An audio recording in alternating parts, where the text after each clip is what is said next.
All right, everyone, welcome to the weekly New Jersey Pool Scene Chip Tournament. This week it's 9-ball, special Saturday edition. You're watching Jose Vicente warm up. We're about to get matches coming out, and we will be underway shortly. I'm Lee Blanchard of New Jersey Billiard Streams. This tournament is put on by Brad Silver of Billiard Events and Tournaments, and it's hosted by QBall Billiards in Vineland, New Jersey. Jose Garcia, the owner. A beautiful pool hall. If you've never been, why not? If you have, you know what I'm talking about. So today's format is 9-ball. We have right around 50 players. Let me get you a count.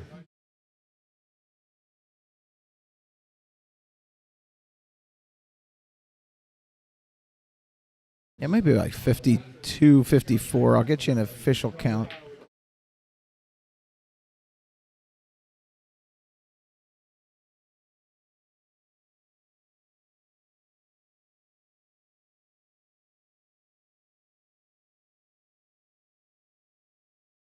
It looks like 52. So we should finish up today right around 6:30, 7 o'clock.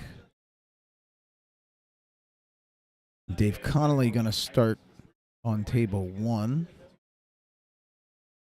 Waiting for his opponent to come out.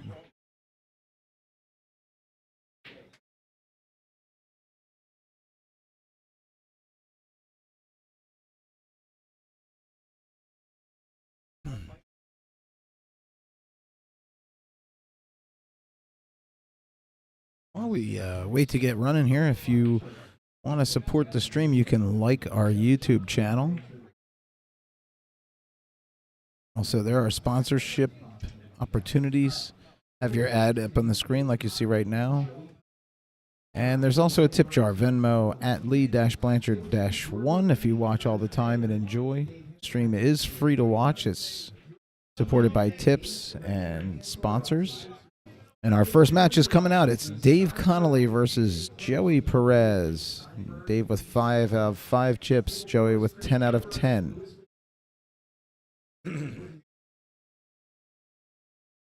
And the if you're a frequent watcher, you know, is having some camera flicker issues. I purchased a new USB-C cable. Pretty heavy-duty stuff here. And so far, I haven't seen the flicker, so I think we're going to be okay. We got a new laptop pushing the stream. We got new cables for the camera. We have a new docking station for our setup here. Everything running pretty well the last couple weeks with the exception of that camera flicker, and I think I've got that taken care of, which is disappointing. The cable I bought was a pretty heavy-duty cable, but just, it didn't respond to this use scenario, so I picked up another one, a slightly better one, and so far so good. And we are about to get underway. Dave has racked, and he's about to break and get us on the way.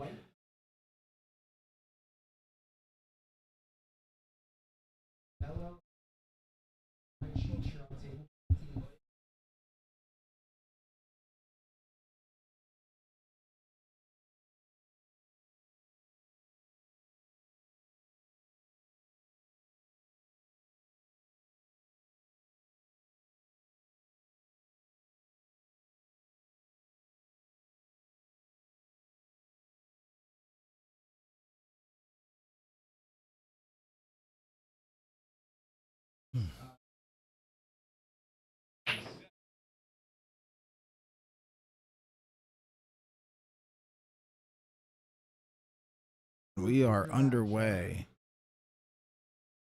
Dave with a dry break. Table 1, very, very small pockets. You watch us, our break and run pot up in the $30,000 range. It's tough to get a ball to go on the break.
was a tough shot. Tough shot with.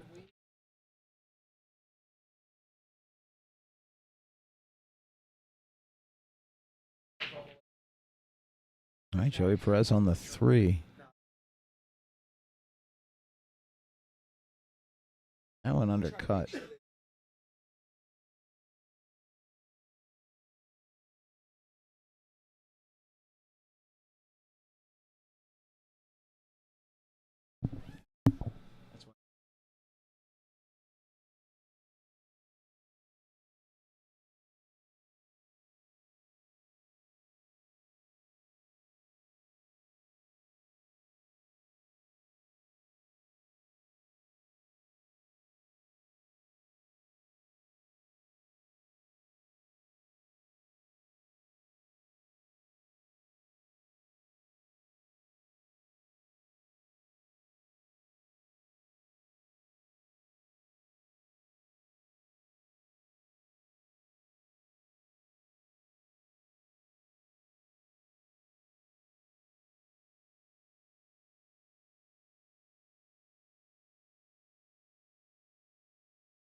Ooh, another one hangs. This table. Very narrow, shimmed pockets.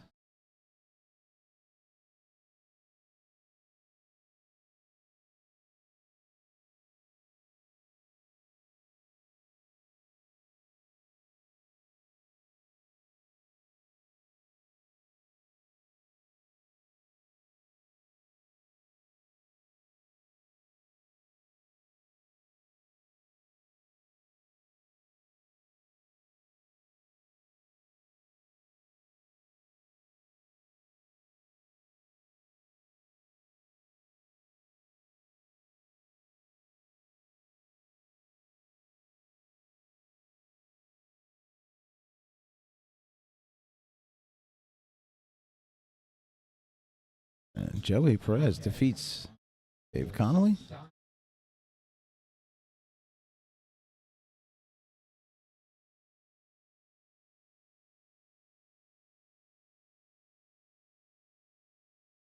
Sorry, I'm still getting some setup done here. So we had a glitch in the tournament. I had to run to Best Buy for an adapter for Brad. So we're a little late getting started and a little combobulated.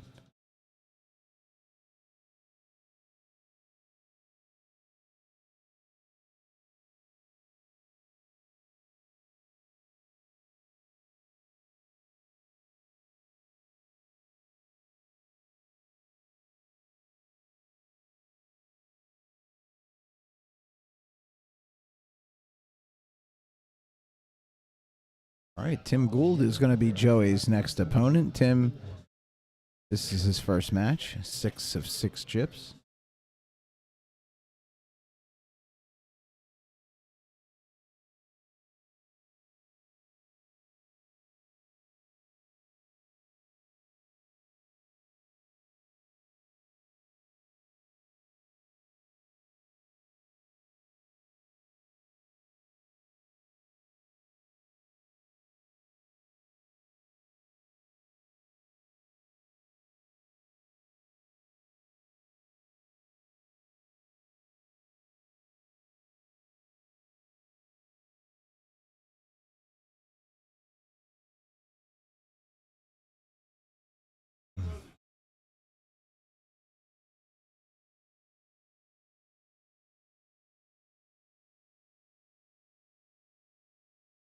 All right, official count is 50 players in the tournament today.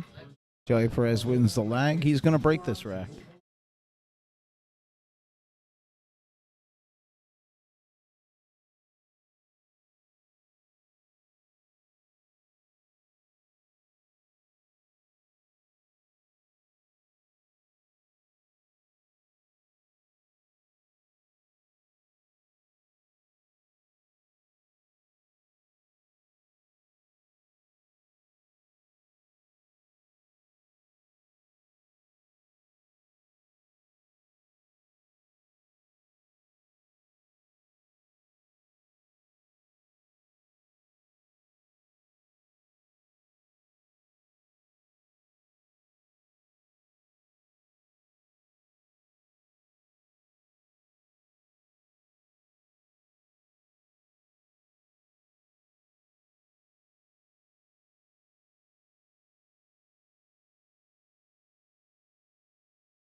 And Joey with the break. Oh, I thought that 3 was going to fall.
Three ball falls in.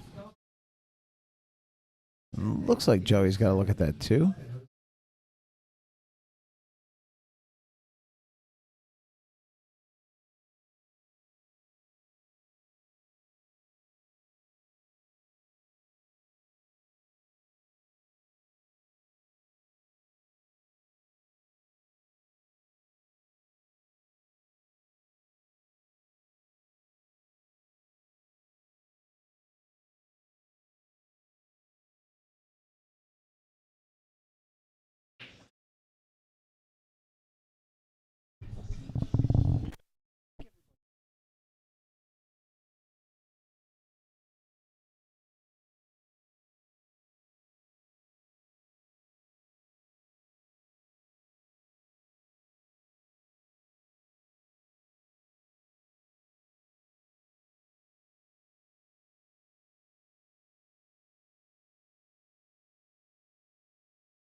I'm sorry, I had the mute on. Joey missed the 5. Lays right behind it for Tim though, and he looks like he's got enough angle to get this. Yeah, he's got at least an inch of angle here to get this shot off the rail and get back around for the 6. Little strong, little strong.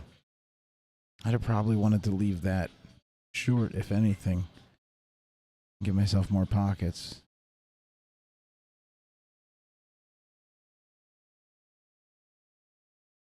That's not going to be a bad shot. Wow. Wow. Joey can see the edge of this, but thin cut.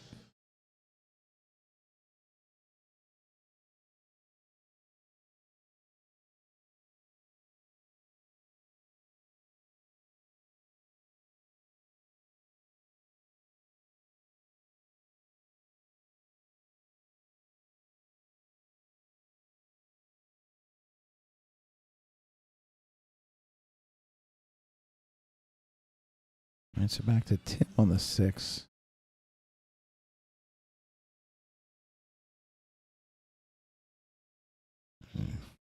Yeah, he wanted to get a little more action on that as well.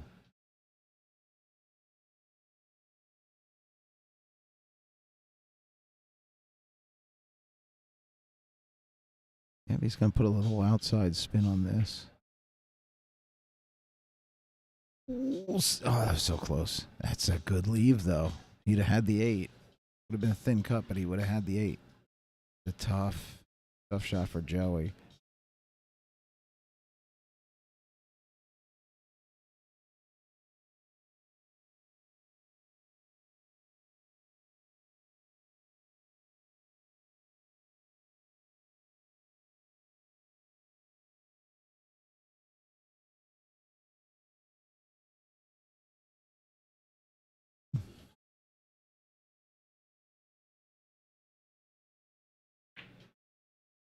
off the 7 off the 8. I mean, that works and gets the 8 into a spot where Tim can make it. This is a tough shot. He's really straight on this.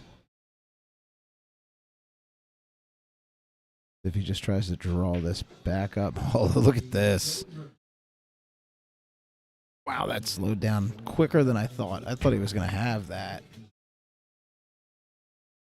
Took off of that 8 quick.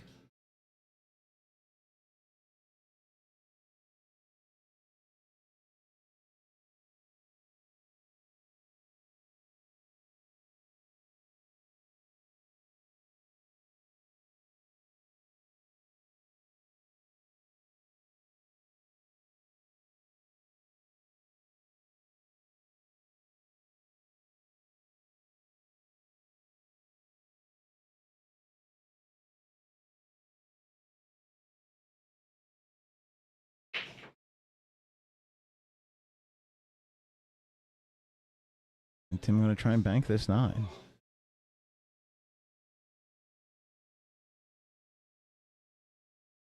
What a shot. Tim Gould defeats Joey Perez on an outstanding bank shot. I'll wait for Tim's next opponent.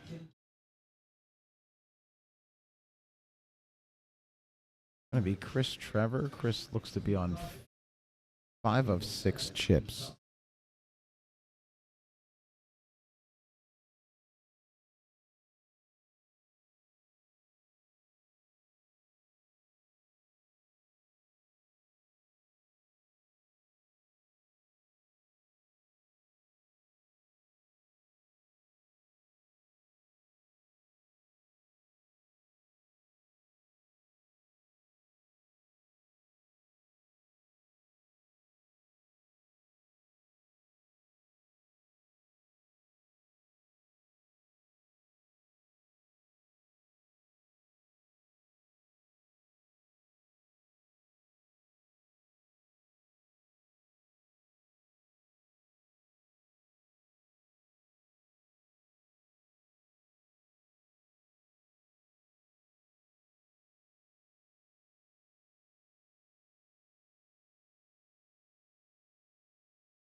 All right, and we're underway with a dry break. We got a mess right there with the 5 and 8.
Tim on the 2.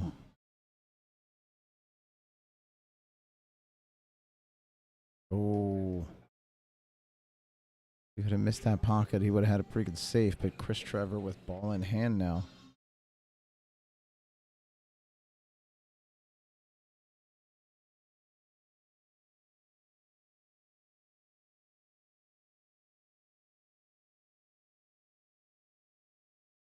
Well, it looks like Chris is going to go for the 3 fouls here. Yeah, too strong on that shot. So that 6, he's tight against that 6. It might be tough to shoot straight at that 2. I can't tell if Tim can get past the 6 or if he's going to have to go off a rail.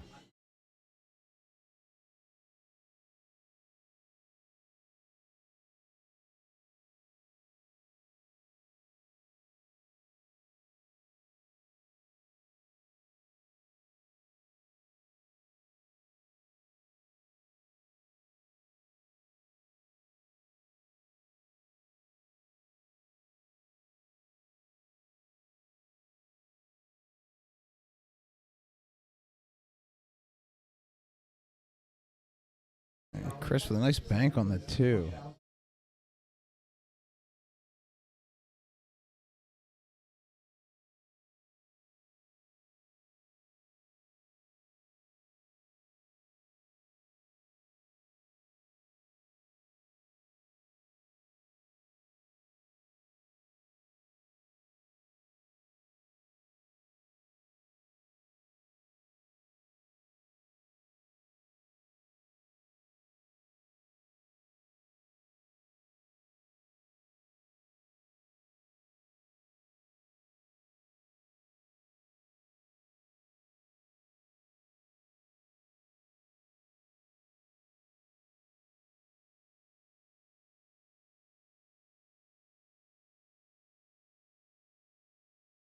And Tim just does what he can there, makes a good hit.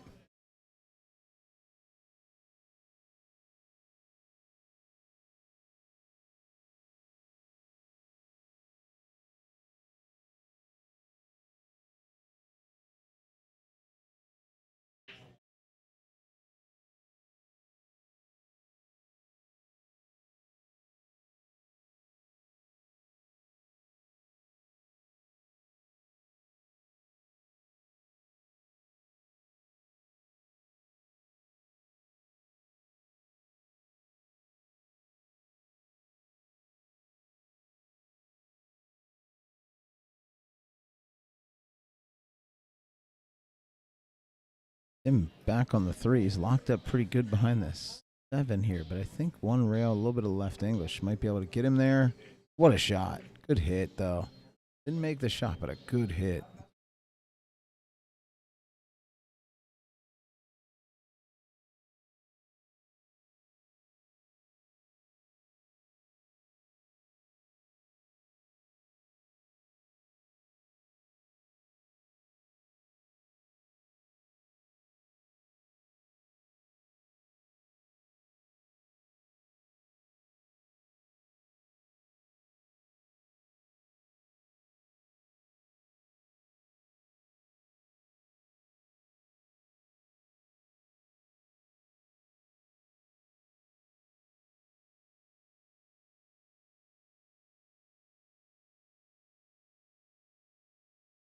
And Tim's going to get back to the table.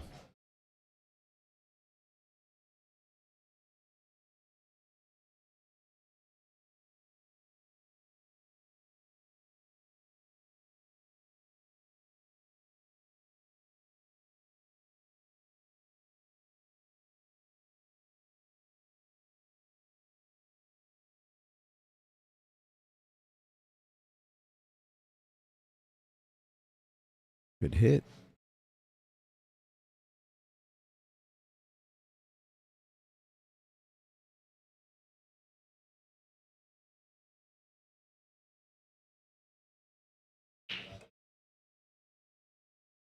Chris looked like he was trying to get that break up, but didn't get there.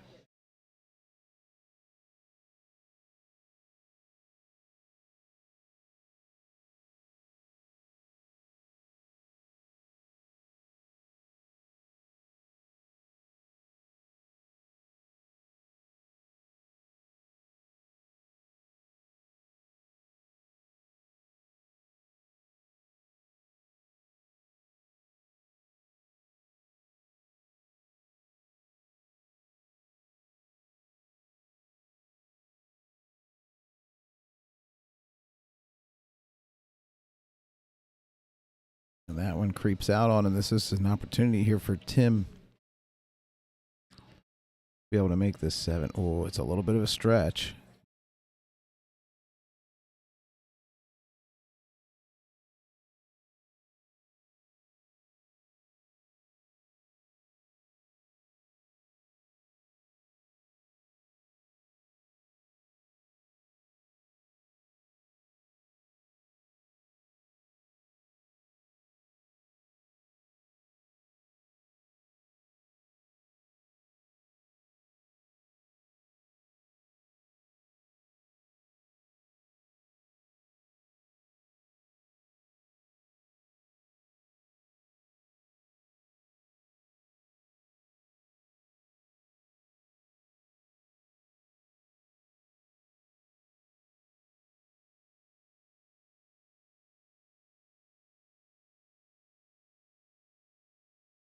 Little firm, but I think he's going to be okay here. He's just got to get past that side pocket.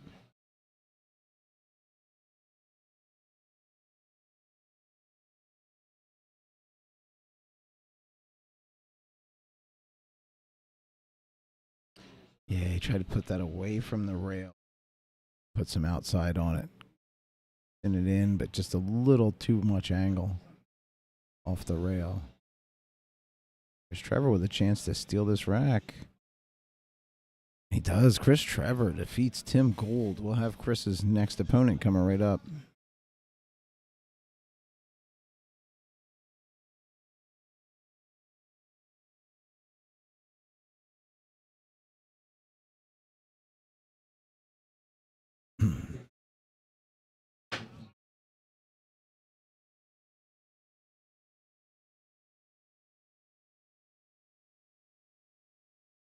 All right, Chich Cardona up next against Chris Trevor.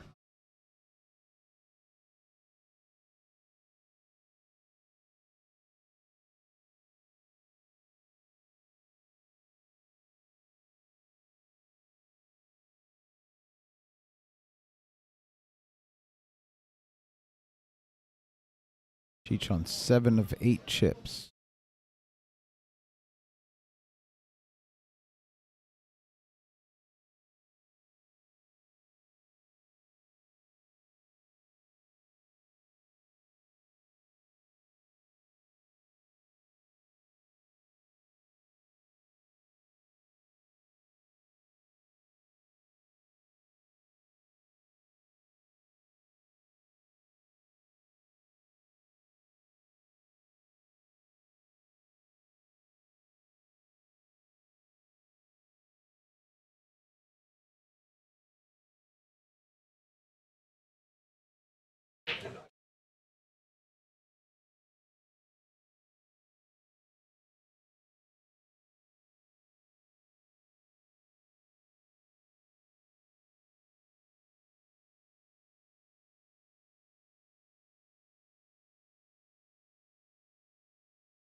Tough position on the 5 here. This might be a good spot for just a safe. Yep, duck behind. Oh, I'm not sure he got there. I don't think he did.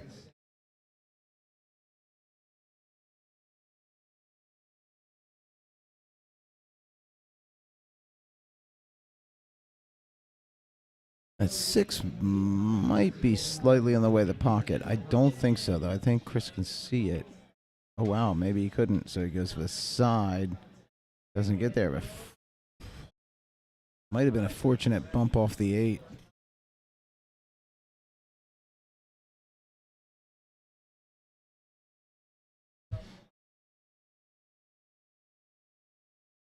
No, Cheech could see that and makes it.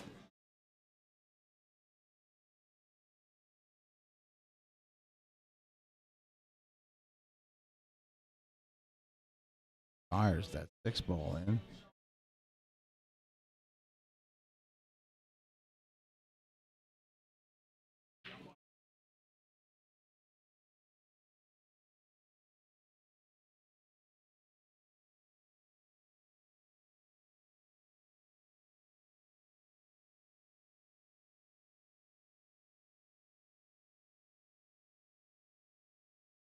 All right, this for the win for Cheech.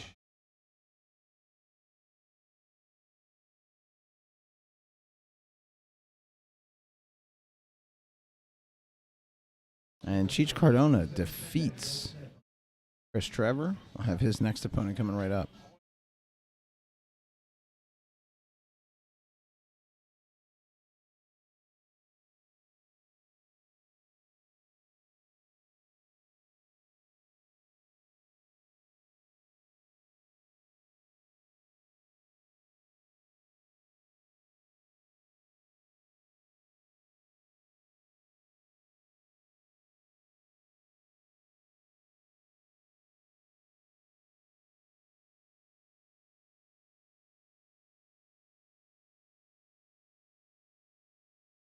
All right, Mikael Webb is up next for Cheech.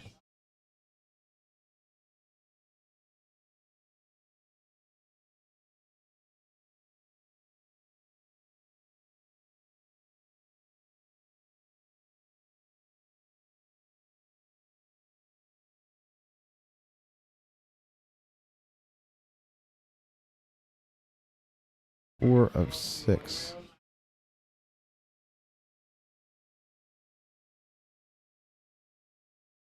I just changed the wrong chip count.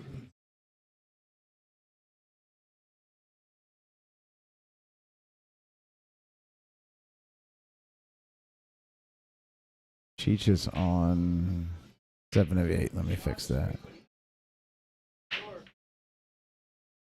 All right, and we're underway.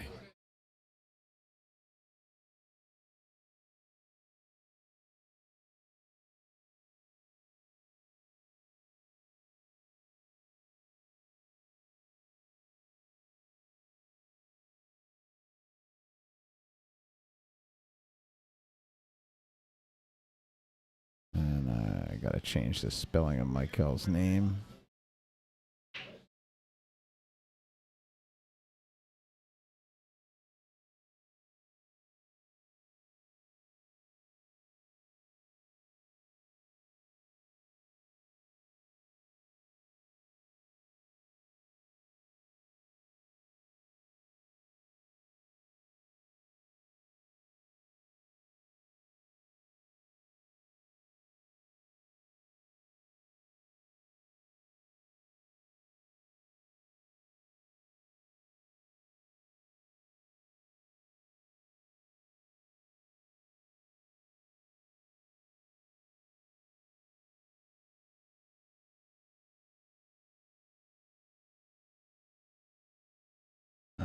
It's going to be close. I think Cheech might be able to see a piece of that 3.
All right, got you caught up. Sorry, I was on a restroom break. It was a great shot on the 4 to get on the 5.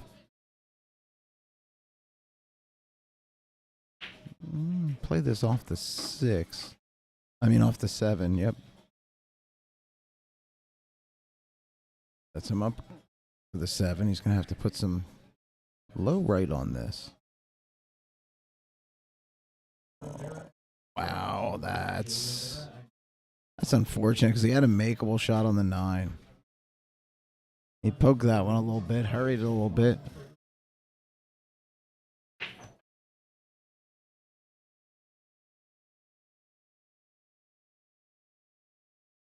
This for the win for J.R. Roa. J.R. Roa defeats Chich Cardona. We'll have J.O.'s next opponent coming right up.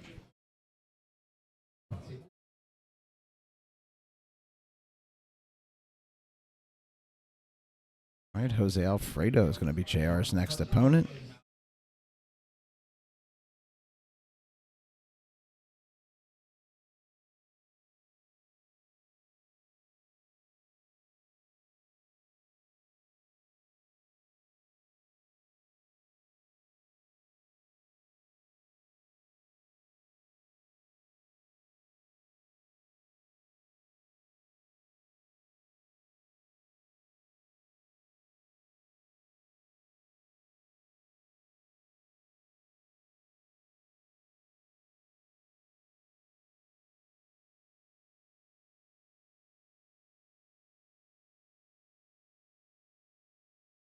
Jose Alfredo looks like 5 of 7 chips remaining.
Makes the 8 with the 1.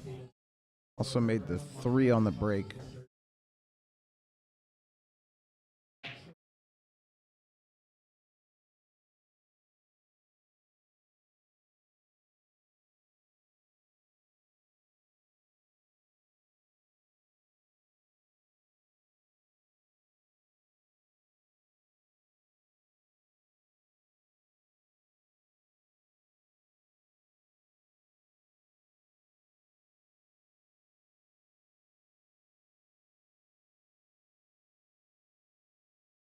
Looks like he's gone for the safe. That was firm. So Jose's gonna have his chance. Make this 4. He should be able to cheat this a little bit and just come off the rail. All right. Yep. Yeah. Actually, I didn't think he had room to go that way, but he did.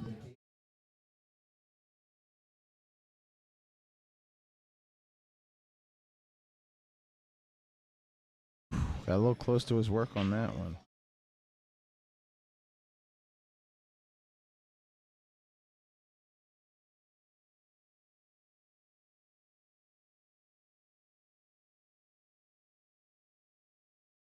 What a shot.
Oh, just missed that one.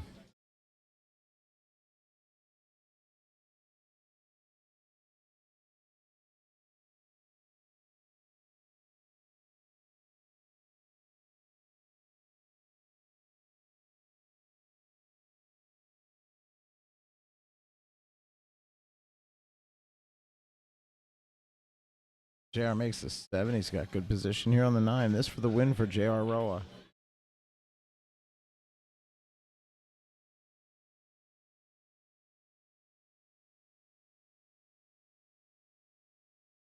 And JR Roa defeats Jose Alfredo. And looks like his next opponent's going to be Tom Flagg.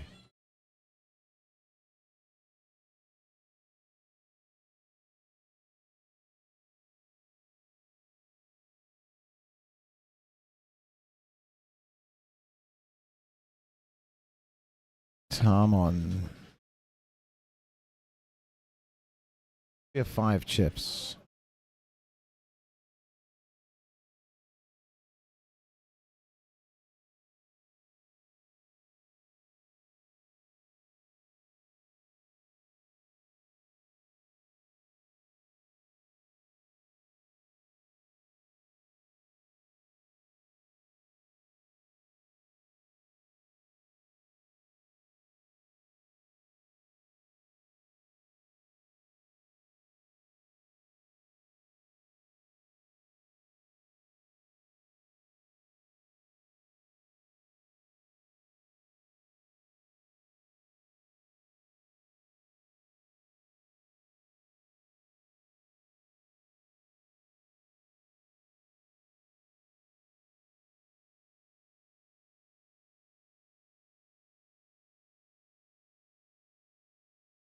All right, ready for the break with JR.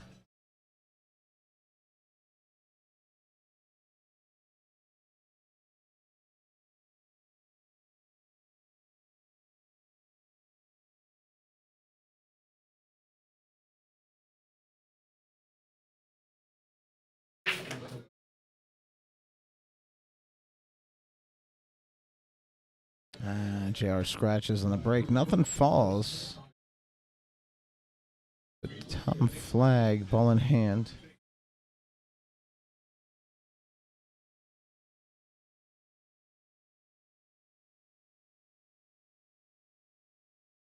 Not a wide open rack, but you can get from the 1 to the 2 here. You should be able to get some work done.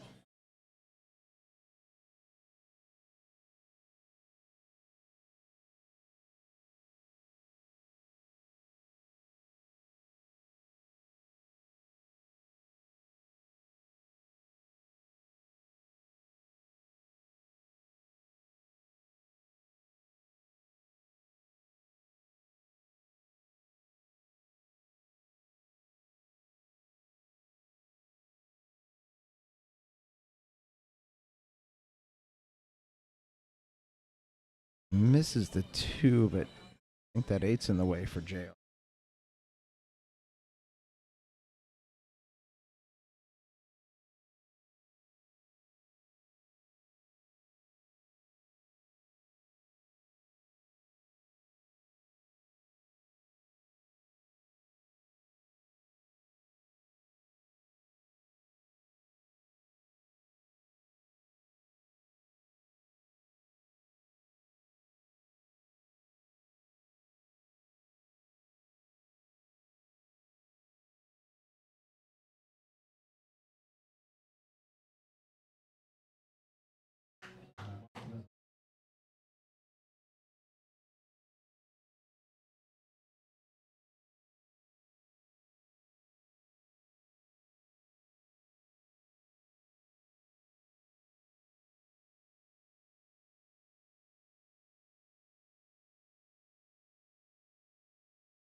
All right, we're going to have Joe Bassetti do some guest commentary here for a few moments.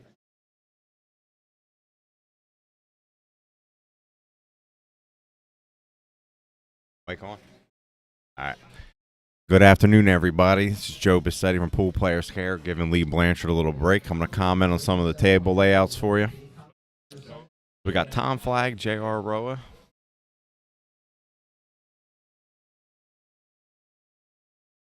Everything's kind of in the middle of the table here. Just getting a good angle on this 6 to come back to the middle of the table. This is a key shot here. From the angle he has, if he can hold it slightly to keep that angle, he can bring in the cue ball up 2 rails with the cue ball coming up by the 8 to get back at the middle of the table. Again, extremely tight pockets, so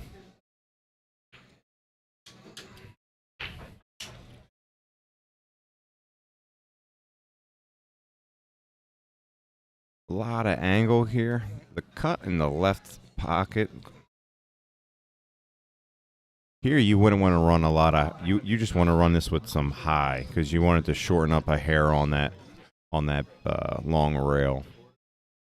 Plenty of angles, so no outside English really needed. You don't want it to pick up speed. Definitely the shot of the game.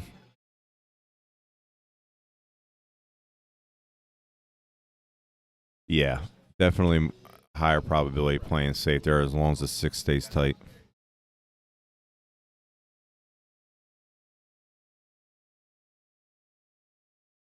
So Tom Flag here, really just center ball. Aim is going to be the biggest one, staying as accurate as possible. That cue ball is going to naturally take a nice path to get back to the middle.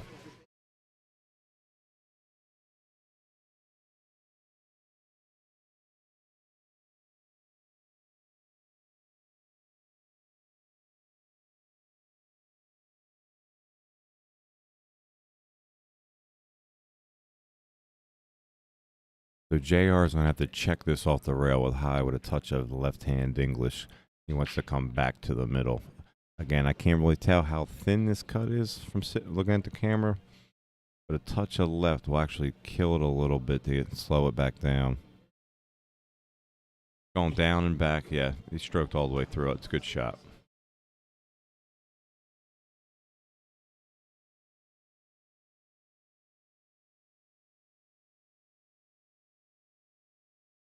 He played for the 3 rails.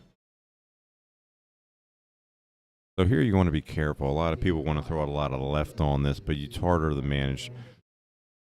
With a touch of left high. Looks like he's going to under hit it a hair. Nah, he's all right. Small back cut. Big shot with like this, you definitely want to stroke through it. Don't hit this pocket speed. A lot can happen. Just commit to the angle you have and shoot it.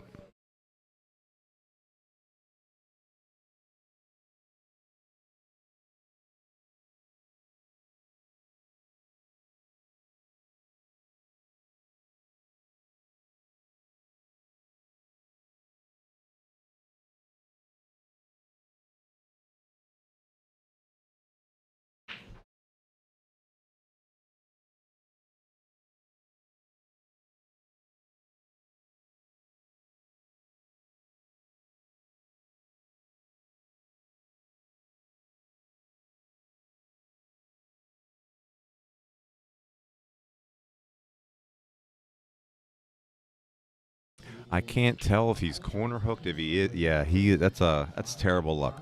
So he's gonna have to hit this with right hand English, hit the diamond right before the top right pocket with some right. There's really no other. I mean, one rail, but at this point, very low possibility of hitting. Even harder to get him back safe. You're gonna have to just go for this. If he snookered, it looks like the corner did hook him. They're going to have to get deep between the first diamond with right. You're going to want the cue ball to transfer to the diamond right before the side pocket and carry it back over. The hit isn't very difficult. Obviously, making it's the problem. If you hit it really good, you could save him, leave him on the long rail. Yeah.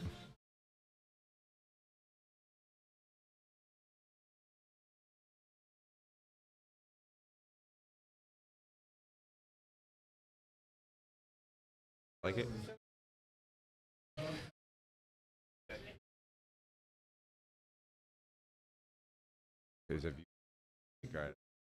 Because I don't want to. I don't. All would we go into it? Yeah, one rail here, highly difficult, and there's really no reward. I would have to go 3 rails because if you get a hit, you want to maybe get lucky, make it, or leave it on the long rail. Hard shot either way.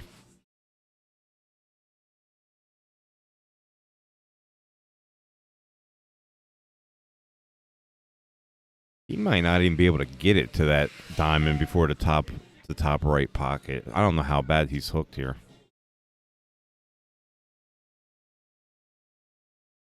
Whatever it is, it's tough. It's tough. He's taking quite a minute. Oh, he's going to try to play it a point over. That's a testy shot. That's how he does it. Yeah, tough. Bad roll. Bad roll for JR. Looks like Tom Flagg's going to take the win on that one.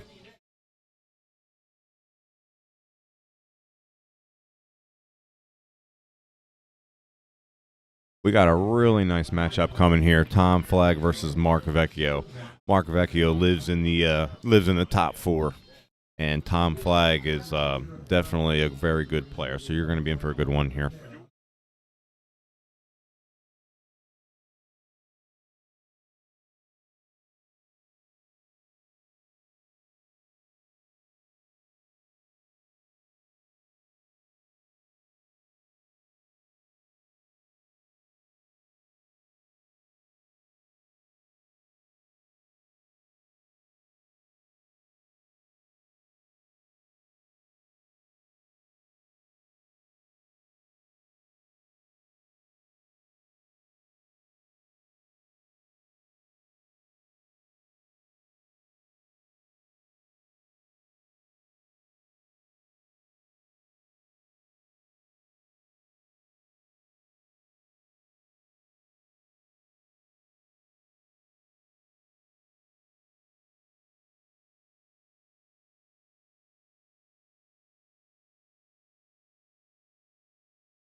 Looks like Tom Flagg's going to get the break.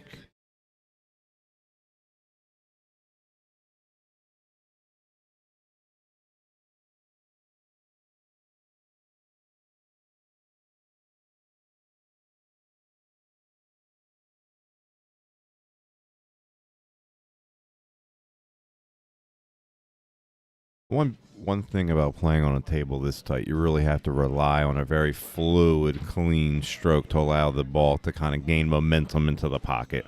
Anything with 4 inches like this, especially not brand new felt, your typical ball that would fall will not. So kind of catching right before the pocket, definitely good for an aiming point. But again, there is no hitting a ball at high speed unless you're absolutely perfect.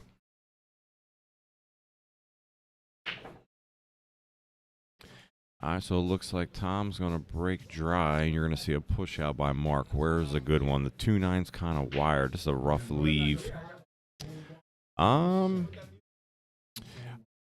a push out, moving the 6 over, leaving him snookered with the 5. Try to make him go rail first to cut this 1 in. I mean, I don't know where else. Either that or play for a jump.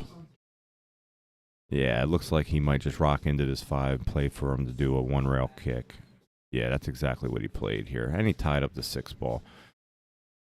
So remember, the 9 must go in last. There's no early 9, so there's no real punishment. The 3-6 is clogged up, so it's a good push out. Yeah, good return. Going to come over nice and tight to the 6 ball. Good. So here you want to do a low speed kick. You don't want to break these out into all open. So if you can push this 1 ball nice and tight behind the 6, I wouldn't go hit the ball first, just because it's so hard to manage. It's far away, and you don't want to really interrupt that cluster. This should be like a little tag battle until somebody makes a mistake. Yeah. Now, again, I can't tell, but I don't know. It looks like the 5 may be in the way of that play that I'm telling you about. Yeah, so he's going to try to go low and just make contact. Bad hit. So now you're going to see Mark try to pocket this, free up the 3, and head back up the table for a 2-9 combination. Giving yourself a little angle with some low left. You're going to hit kind of rail first. You don't want to hit the 6 first because you're kind of just going to lose all the energy from the cue ball. So he would want to hit this with a lot of left. Kind of move that up and hit it over. Just like that. And he got up. Now he's in good shape. So here, the 9 will spot, but the big issue here is that 9 is going to be damn near frozen onto the 8 ball. Oh, what is that ball over there?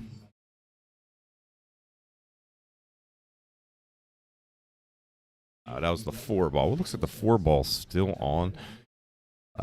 2 to the 3 is going to be a little sporty here. Depending on how straight, low right doesn't really look like it's going to afford it. You're going to have to hit it really good, or a cross bank safe. Yeah, very difficult. Try to hit it with a little bit of inside to go 3 rails. Not really going to leave a shot for Mark. Hitting the right side of the 2, kind of ducking them up, leaving them snookered behind the 6 ball. Not a whole lot to do here. I don't see him really making an honest attempt at potting. This should be a nice light hit. A little too firm, but again, he's going to have to come back down. Shooting in this side makes no sense. He's only got a quarter of the ball shown, so anywhere that he goes is going to have to be forward, which is not going to work out too well. He might want to just hit this thin, send it by the 5 ball on the short rail. You might get lucky. You have to hit it well. Hit it really well.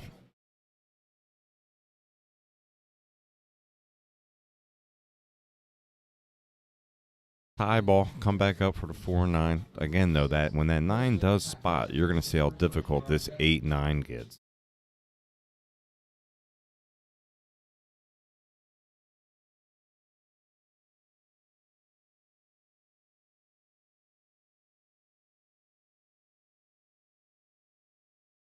Well, he can hit this thin, try to use the 4 to slow him down, use the 7 for the snooker, or 2 rails kicking, use right by the side pocket. If he can see the left side of the 3, that's also a pretty good shot to use the 7 as a snooker. If you can't see it, I will spin this into the cluster a little bit using the 7-8.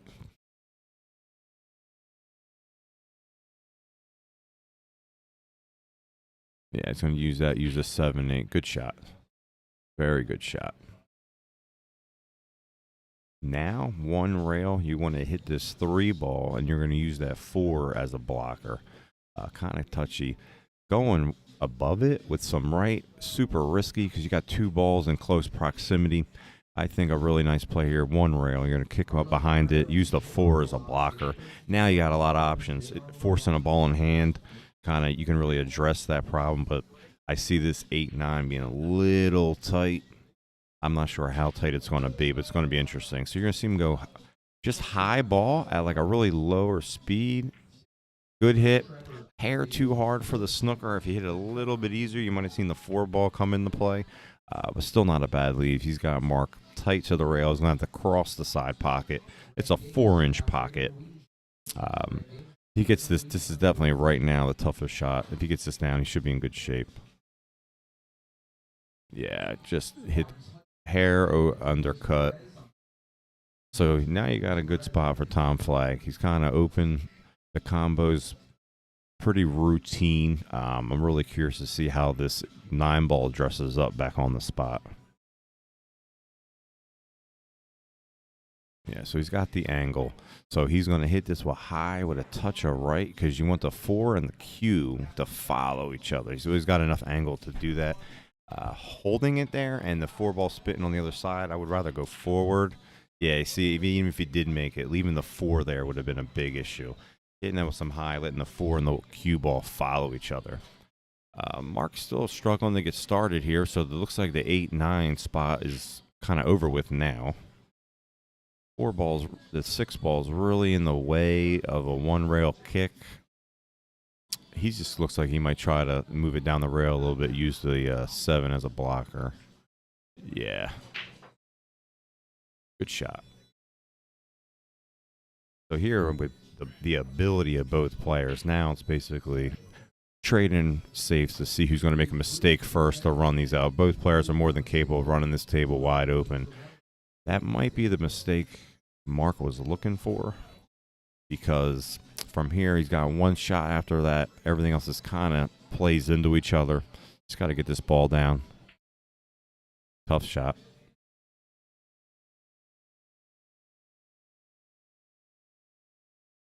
Looks like Tom might have enough room.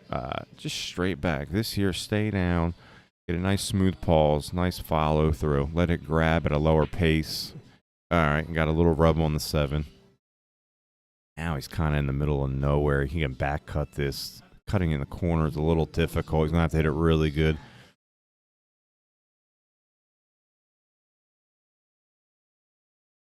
Yeah, tough shot. Try to play at a little lower speed so the high takes over before the corner. Here, he should go a little low, a little right inside. He's going to go 2 rails in the middle of the table. Right, there's that. So here, big problem, you don't want to get straight. You would want that little bit of an angle. So if he has a lot of angle here, transferring the cue ball to the side, the better side than the pro side. You probably see a high with a touch of right to slide across. Yeah, there it is. See, a little too much high. This is where it gets funny. Definitely played for more angles, just didn't work out too well. Hitting this full high with a touch of right, kind of loading it up on that rail to come out. Again, tight pocket. Backwards, using some draw, a little difficult. Let me see. Yeah, he's going to hit this with a touch of right, load this up. Again, nice smooth follow through, and it takes. Very nice. Actually, overhit it. So from here, again, high with a touch of right. So he's going to go 2 rails inside on the same side where the 9 is, trying to get above it, essentially to the middle of the table again. Just missing the 9 would be the best case scenario. So here he's going to go 1, 2, and right up. Perfect. So here, just staying down. Not thinking of the win, more focusing on his mechanics, right? Check, making sure his grip's not too tight, nerves, just smooth back, smooth forward, staying down. And he hit it good enough. Good shooting by Mark Vecchio. He takes down Tom Flagg. I apologize for the names. I'm not enough tech savvy to move them. I will just tell you who's up next. So we definitely have Mark Vecchio, and we'll see who he's playing next.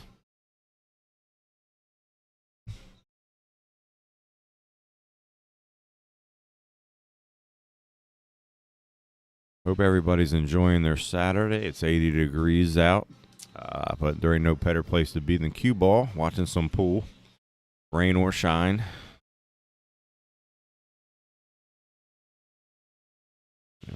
Brad and Lee, thank you all for tuning in today. I'm just doing a slight guest appearance, talking about some games.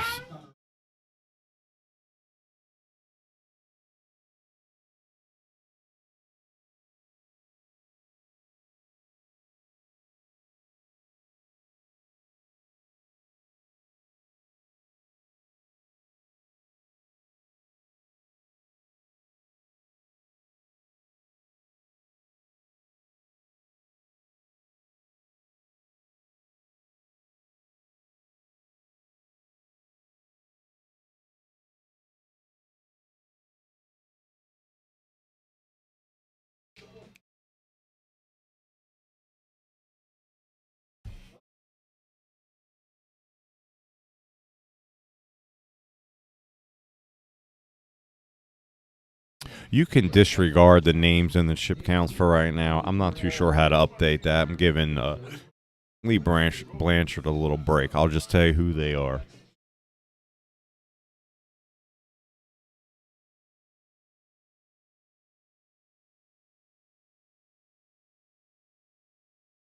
I believe it might be Mark Vecchio and Romelo Turner. Yeah, it should be.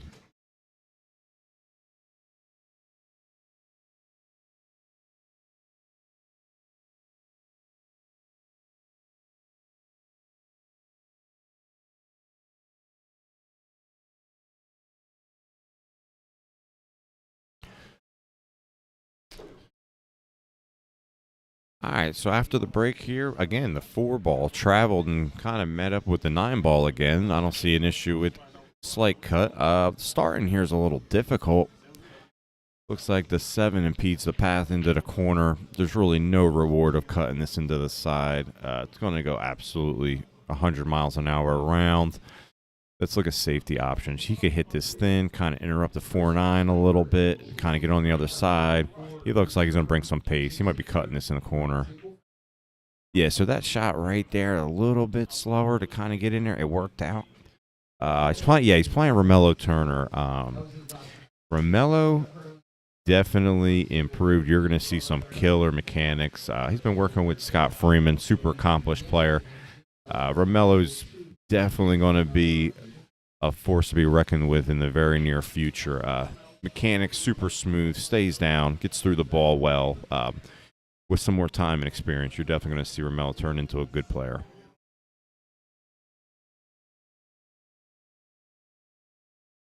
So there, he didn't give it enough time to open up. So the speed that he hit it, it took a really sharp angle off that short rail.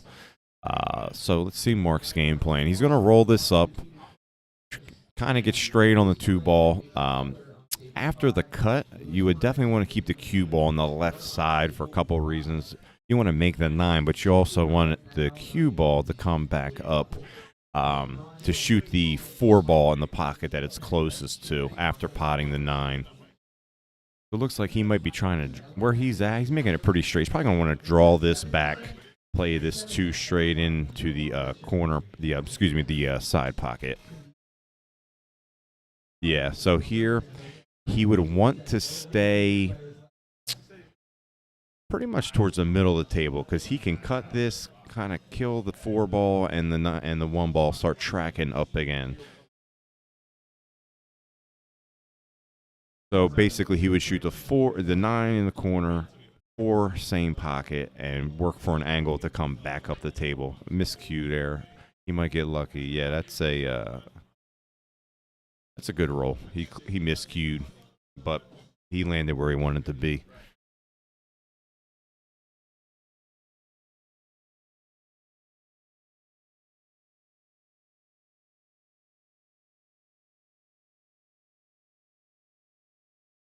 Yeah, so he's going to hit this with a touch of the left, a little high. Going to try to get through this ball. Down. Okay, didn't follow it too well. Still has a playable shot, so he's going to want to come in between the 5-7 here. This is just high with a touch of left. You don't want to hit this. That changes things. That's right in the path where he wanted to go. Staying underneath is a possibility, or he can try to thread that needle between the two. Yeah, see where that 9 ended up really. All right, let's look at safety options here. He's going to want to put this 5-ball on the second diamond on the short rail.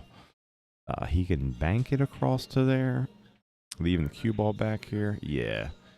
So he's going to push that right on the middle diamond, like I said. So here the return safe would be using some inside spin. He's going to want to hit the 5-ball to come down where the 8 is. Now the inside spin is really going to put the brakes on the cue ball to leave him on this side. If that's not available, thin hit on the right side, kind of bringing the cue ball between the 8 and 9, leaving a really far away. Problem is leaving a shot in that in that bottom left pocket. Let's see how he approaches this.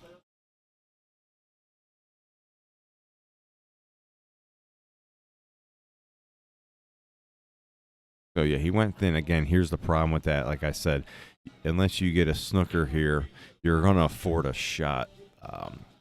I like cross bank safing that with some inside personally. So here it looks like just some left hand, some right hand spin, trying to get the cue ball back up to the middle, or he can go low right, bring it in 2 rails. We went with the first one, overran it a hair, or was it going to slow up? That's pretty good. He's got plenty of room, straight enough where he can shoot the 8 in the opposite pocket and maintain an angle to come back up the table for the 9. I don't see any problems here at all. He's going to put a touch of left to slow it off that rail. Perfect. Here he can just go high to come on the right side, or add a little bit of high with a touch of left to check it off that bottom rail to come back to the middle of the table. Playing this in the side is a possibility. I like bringing it up when we're shooting in one of the corners. Kind of under hit it a hair. It's going to be a thin cut or bank. He's going to have to think about this one a second. I'm cutting this with a touch of inside spin. Banking on this table. I mean, yeah, it goes. I like cutting this. As long as you hit it with a touch of inside, there's really no fear of scratching. Just got to stay down and believe in your aim on this.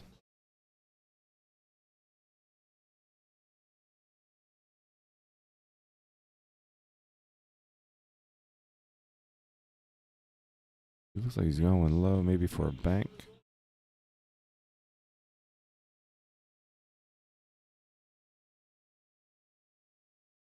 Romelo's got a really good opportunity here.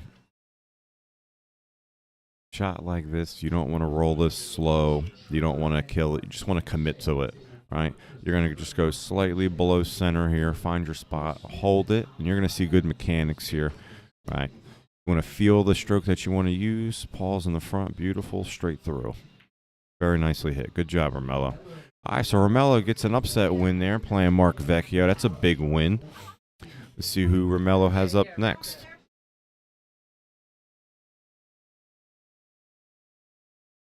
Again, thank you for tuning in. You had Brad Silver's Saturday 9-ball chip tournament presented by New Jersey Billiard Streams. This is Joe Bassetti doing some commentary.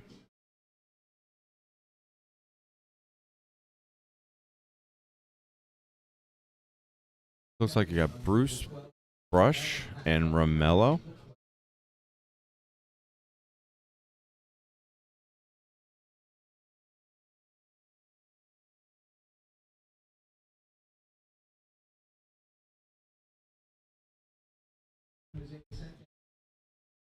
All right, so Bruce is going to get that lag. Again, on this table, the break, getting a ball down stuff, getting a complete out, even tougher. Really, the name of the game is playing smart. Don't go for anything really low percentage. Play some good safeties. Keep the table open.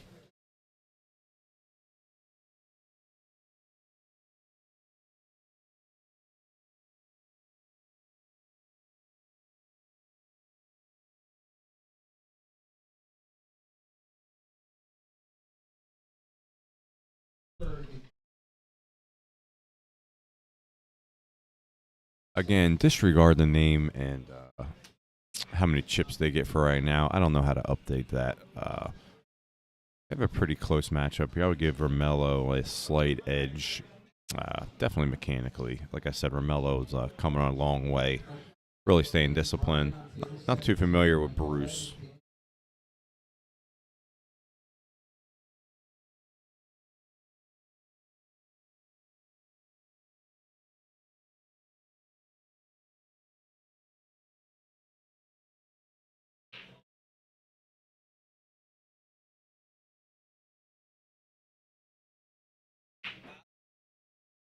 All right, looks like I got the wing ball down. Real playable shot here. Hitting this clean into the corner is a big issue.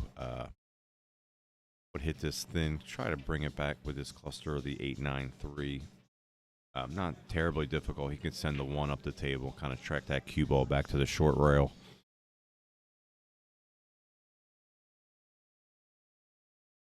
I mean, you could play a two-way here if you wanted to. Looks like he just went safe all the way. Yeah, that's a going. A lot of good things can happen, and they did.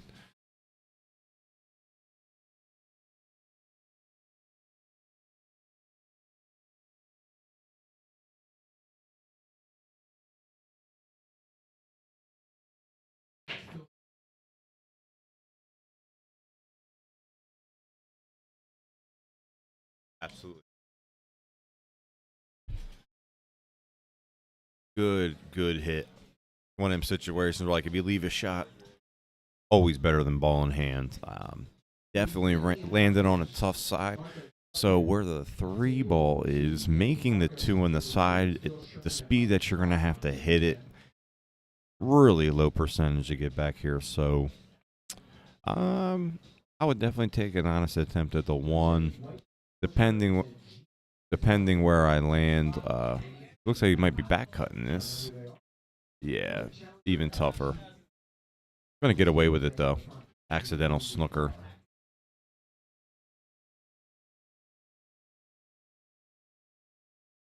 So if he can't see it at all, he can definitely hit rail first. Problem with that shot is scratching in the side. He hits it a little too thin and it keeps opening up with the inside spin. Looks like he's gonna jack up. Yeah, he's gonna track down, use that wall of balls, and he's gonna hit that really good. That's jail. 1 rail pretty much out of the question. The 5 balls kind of interfering with the 2 railer. 3 rails coming between the 2-5 with some right with a lot of speed. He can kind of hit that second diamond between the side and the corner and bounce back out to hit it. Now, re-safing, highly difficult. Just playing for a good hit there. Come through with that kind of speed to hit the 1, the re-safe. But I would definitely go 3 rails here. The harder you hit it, the better, tighter angle. It doesn't open up as well. So just like that, see, he hit a little too easy. See how it opened up halfway? He would have had to bring about 40% more power to have a realistic look at that. So now he's got ball in hand. 2 to the 3 is definitely the issue here. How would I address it? It's going to have to get on the top side of the 2 and kind of draw it back down the table. I hit this with a touch of right, bring it up to the middle of the table. Definitely under hit it. But now he's kind of got himself in a spot. So you can cut this high with a touch of right. You want to come into the tight with the cue ball to the top left pocket. Again, not too difficult. Staying down, finishing it out. Okay, he played it right, just missed the ball. He had a good speed on it. He's going to get lucky with a snooker. Like I said, Romelo definitely coming around, especially with his pool IQ. Played it well, just missed the ball. He'd probably do a 1 rail kick with some speed here. Yep. Is it going to leak out? No. So what do we got here? He does have a bank. The bank can play as a 2-way if you hit it the right speed, leaving the cue ball behind the 3. If you make it, you're straight in on the 3. If you miss it, he's gonna have Bruce kicking. 2-way safe on the bank is definitely something I like here. Hitting it thin, going back up the table, easily afford a shot. No real reason to hit it thin towards the pocket. Yeah, he might be going towards the a bank here. Banked it too quick. Didn't have time to open up. He may have got a half ball snooker. If he's got a half ball snooker, hitting it thin, bring it towards the middle. You can use the 4 to block it. See what he's got here. Yeah, he's gonna go cross. That's the correct shot. So he's gonna have a couple blockers. He may leak it out here. Again, really thin. If he can slow roll this with some outside to kind of kill it off that long rail. Definitely want to stay on this side of the 8-ball. Crossing over doesn't really afford a shot. I don't know if you can even see it. He's kicking behind it. Hit this with some speed. Try to get some separation. Get a full hit on the... Yep, he could see it. So the inside spin... He got a good leave on it. Again, and he's actually on the right side. So here, he would have to... A little low, little left. pull this up to shoot the 4 in the same pocket. Kind of keep down, smooth it out. Speed, definitely a speed change there. Made the 3-ball slide instead of roll. It looks like here,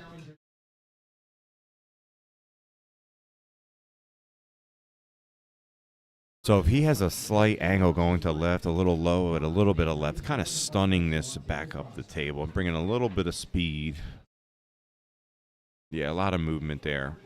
He's going to fall up underneath of it. Now it's very difficult, but just making it, he can have an opportunity with the 5 in the side and the 8 kind of is an easy access. He shoots this all the way down, yeah. So he ends up a little short, but the thin hit in the side isn't the worst thing because now you're just directing it. Touch a right. As long as you land in the middle table, pretty easy to overhit this. Since it's such a thin hit, the speeds are going to stay on the cue ball, so you don't have to hit it terribly hard. Just make sure your accuracy. He's hit that pretty good. Going to slow up really nice. Yeah, he hit that excellent. He's on the perfect side here. High with a touch of left. Come back out. Pretty much where the cue ball, where the 8-ball is now for the side pocket. Or you can draw it. Got a couple options. I'm not too sure how this angles. Looks like he's going high with a touch of left.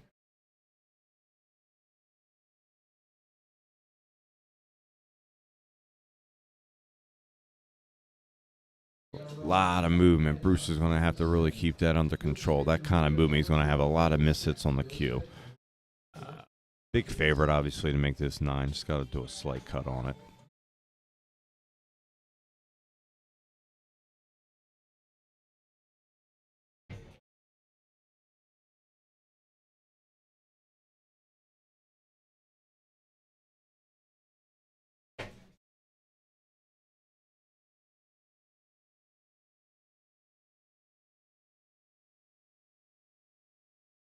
And Bruce gets it done. Good shooting, Bruce.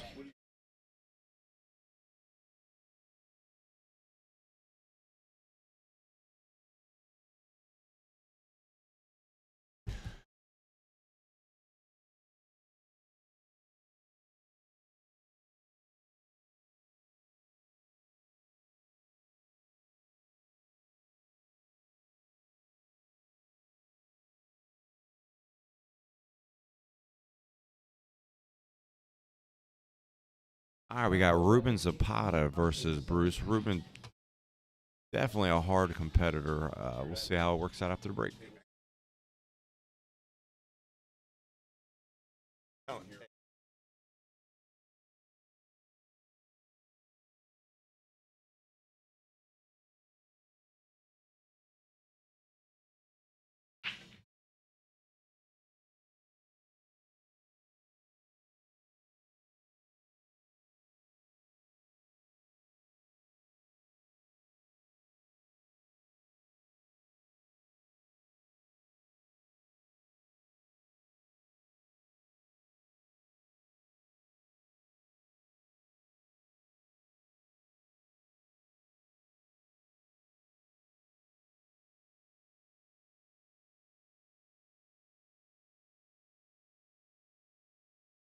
Ruben Zapata versus.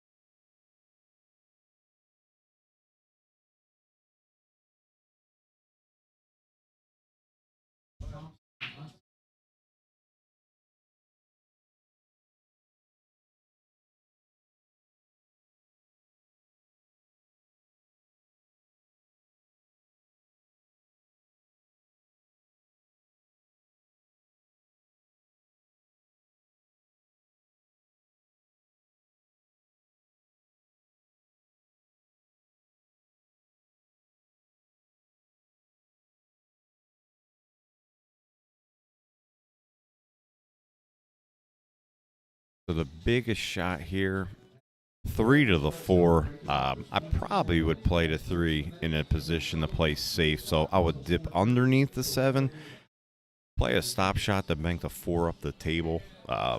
Now he's got such an odd angle here. Definitely try to find cover. He shot it right in. Didn't think it went by the 6. Tough to see it from this camera angle.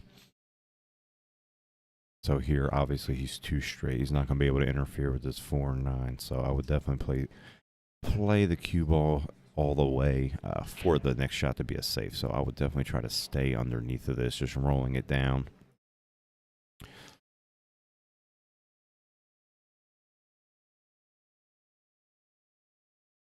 Yeah, perfect. So now he's got a little too straight. Banking it away might get a little tight. I mean, he can do it with a little low left, kind of holding it in there, using the 9 as a blocker, or hit it thin. Yeah, he's going to hit it thin, keep it blocked. That's a good touchy shot. So to return safe now, you're going to have to go rail first, hit the right side of the 4, and kick that 4 ball up the table, leaving the cue ball kind of down below the 7 ball. If it sneaks out, at least make it as long as possible. Try to leave the cue ball contained around the back rail. May get lucky with a re-snooker. He hit the wrong, so he went for the kick combo. Very low percentage. Now the cluster's pretty wide open, so he may hit this to bring the cue ball between the 7-9. The problem is he's going to have to get really tight to the 9 ball to play for a decent angle on the 5. It's going to be low with a touch of left to bring it in tight.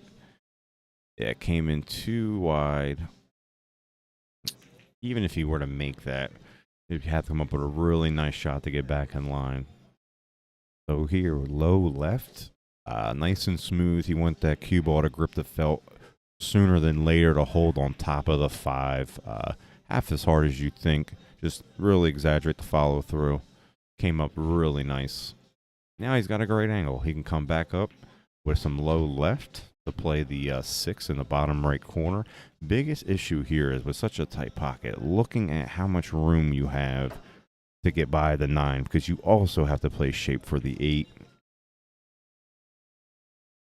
Definitely the shot is going to be from the 7 to the 8. It's going to have to be played pretty well. He rolled it. Even if you make it from there, very difficult. So he gave Ruben a really nice opportunity to come back up to play good shape for the 6 ball.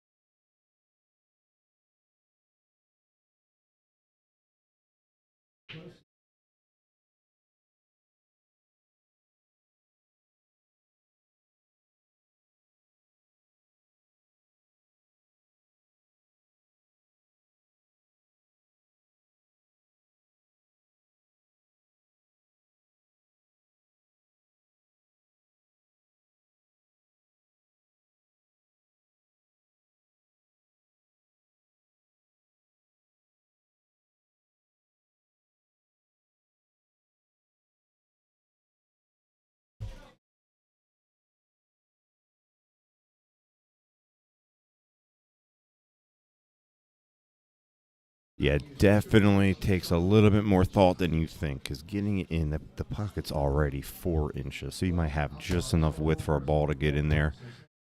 He's going to roll it forward. He may try to go carom into the 9 here. I don't really see the reward of banking this.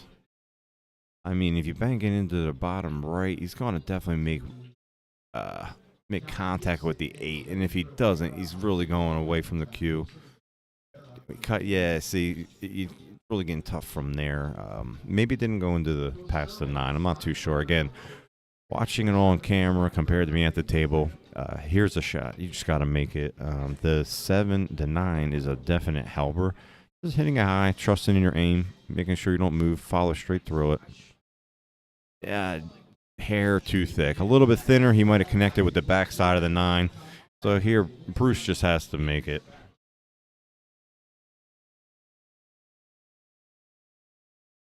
All right, it looks like my shift is over. Lee Blanchard is back. I hope everybody enjoyed some commentary. I'm out of here. Enjoy your night.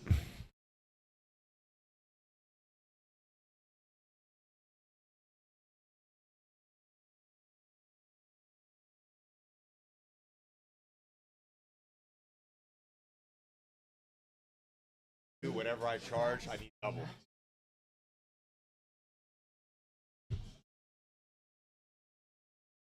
All right, everybody, I'm back. We are watching Bruce Brush. And Bruce makes the 9. Defeats Ruben Zapata. I'll try and get this the graphics updated for you.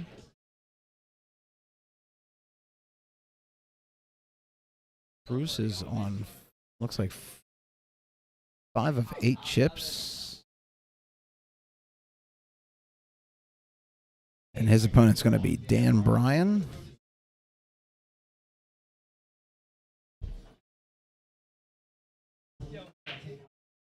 Dan looks like 6 of 9 remaining.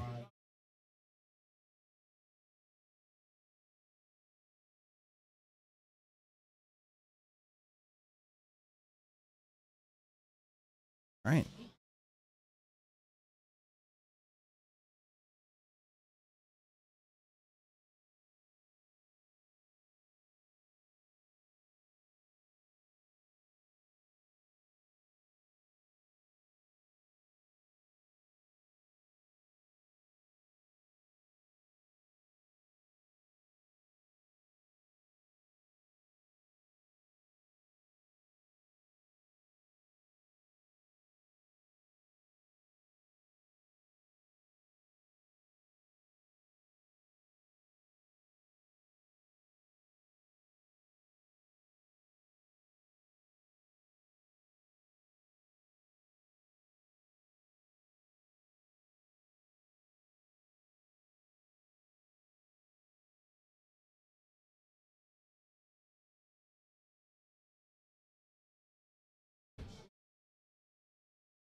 I have 450.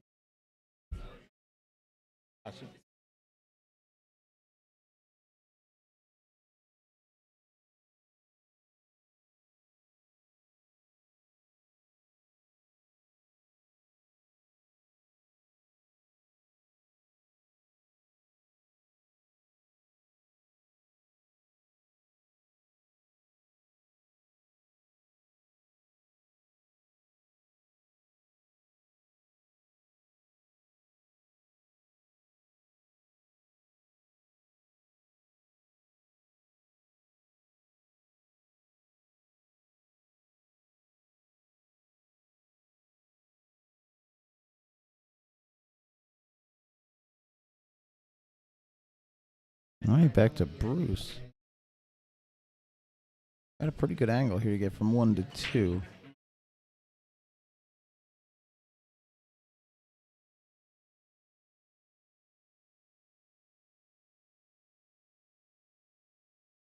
There it is. Good shot. Oh, a little strong, but that's... I might have to get the bridge for this one, but that's makeable.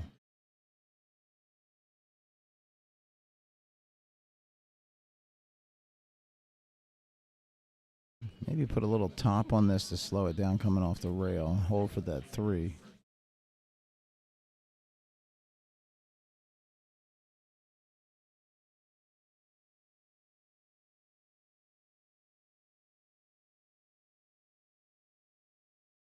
Ooh, that might be a little too slow. Yeah, they need to clear that 7.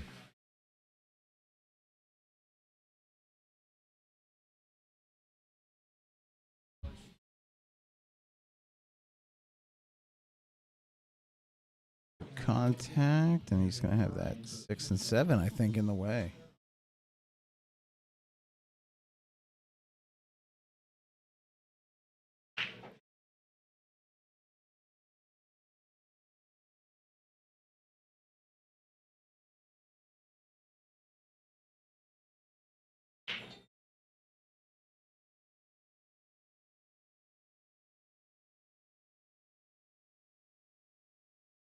Dan overcuts that 3.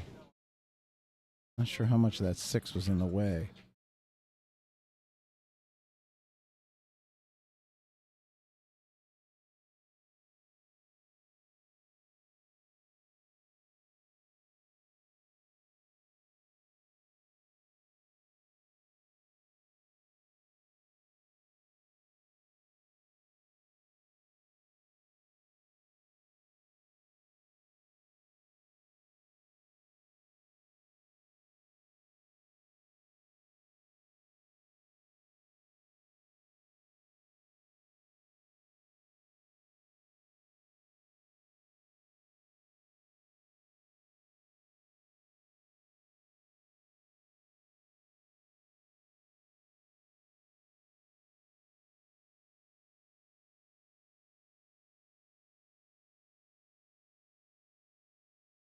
And it's going to come off the rail.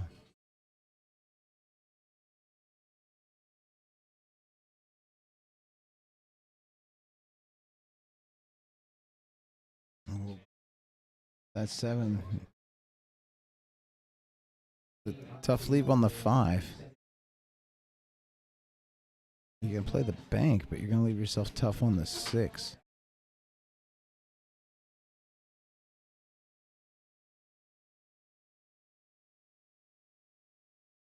And just elects for the safe. Got there. He's in behind the 7.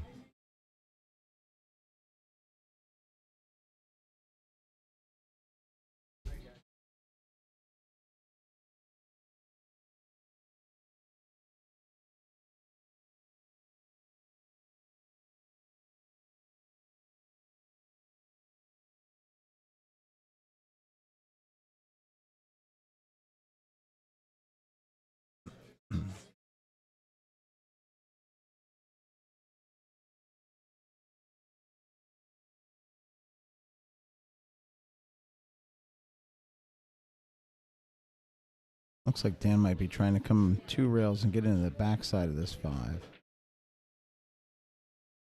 Oh, just missed.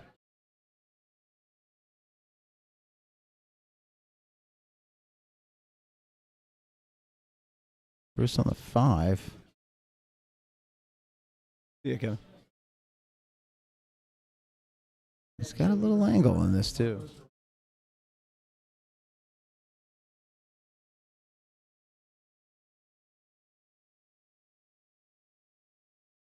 Look at that.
And this for the win for Bruce Brush.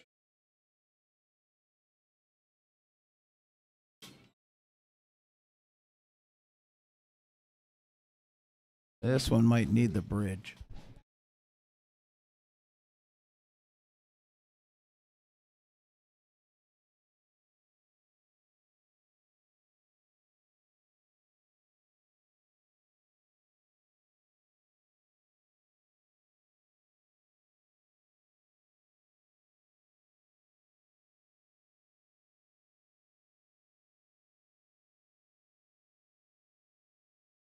And Bruce Brush defeats Dan Bryan.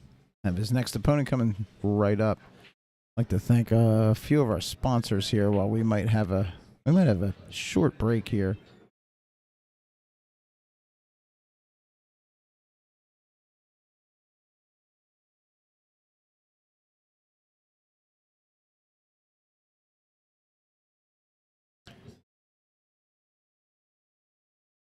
All right, let's see.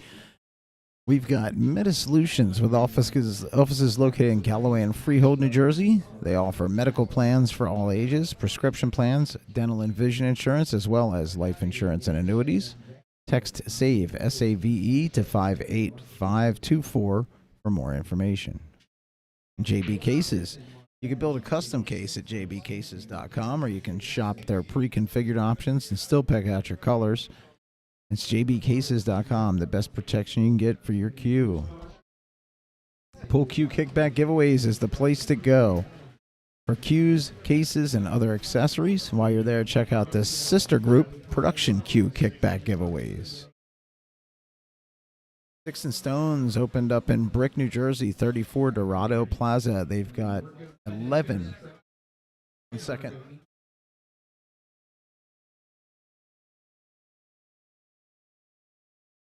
All right, I'm sorry, I'm back.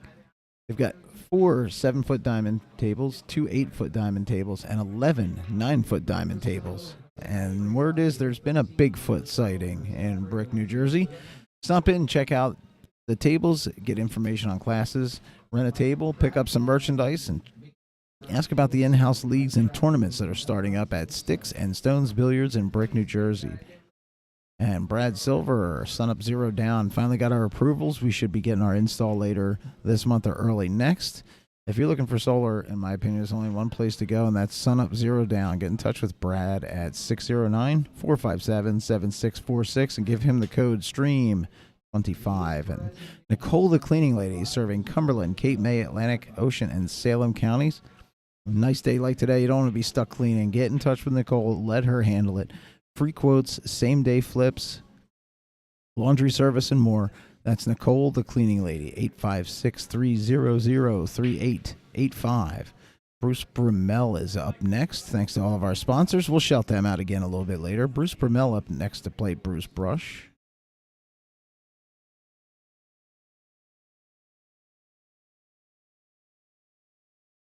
With 3 of 7 chips remaining.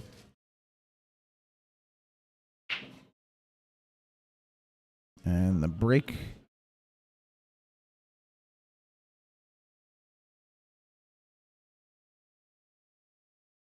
Looks like the 5 and 7 went on the break.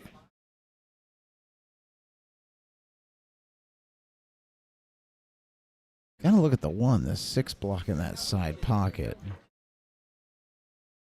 That's a tough combo. The 6 is not right in front of the pocket.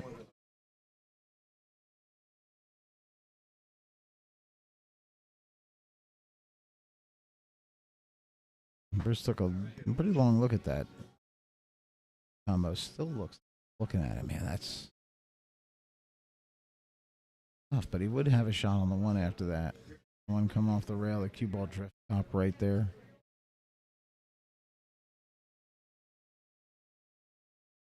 Goes for the cut. What a shot.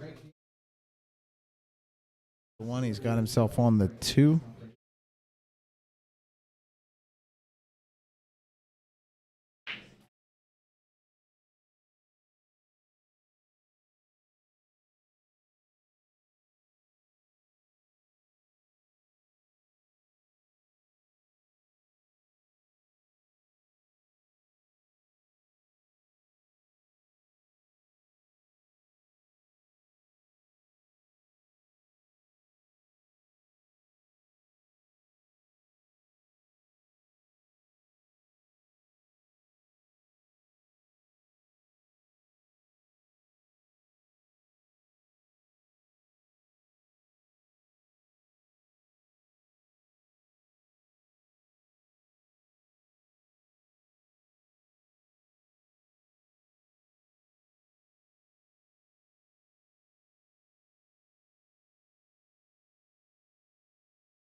All right, we've had a few eliminations happen in the past few minutes.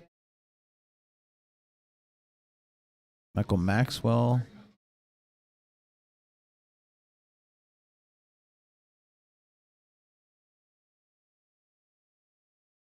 Eliminated.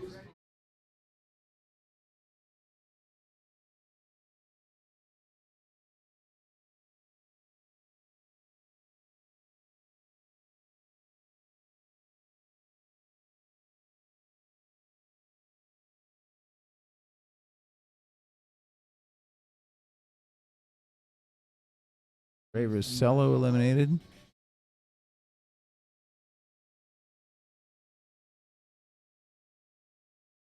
Marcus Washington eliminated. So 3 eliminations.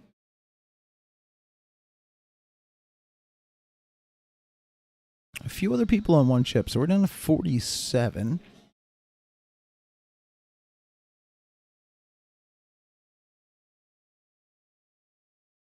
Somewhere around 5 o'clock, we'll probably hit our top 10. Ooh, Bruce slightly overcuts that one. Bruce Romel's going to have a good shot at this.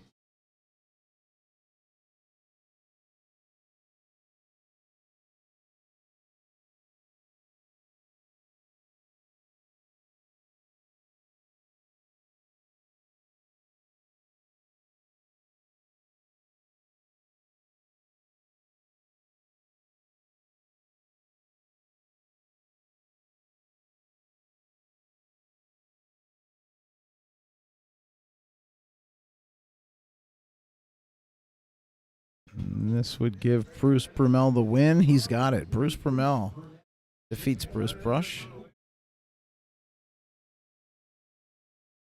Jim Miller is up next against Bruce. Jim on 5 of 11 chips.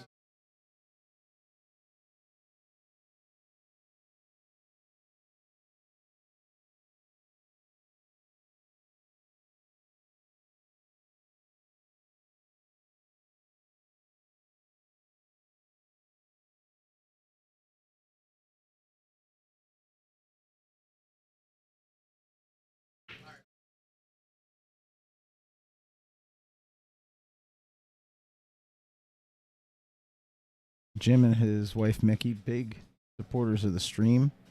Always like to thank them and shout them out.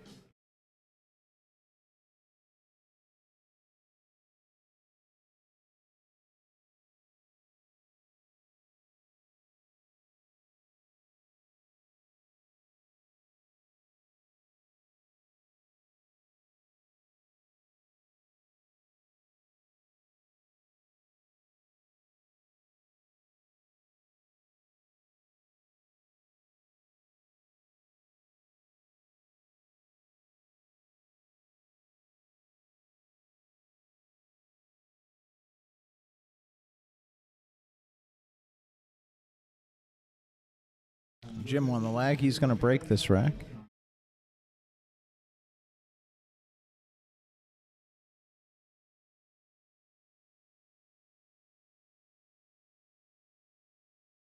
Out of the 47 remaining, 7 are on 1 chip.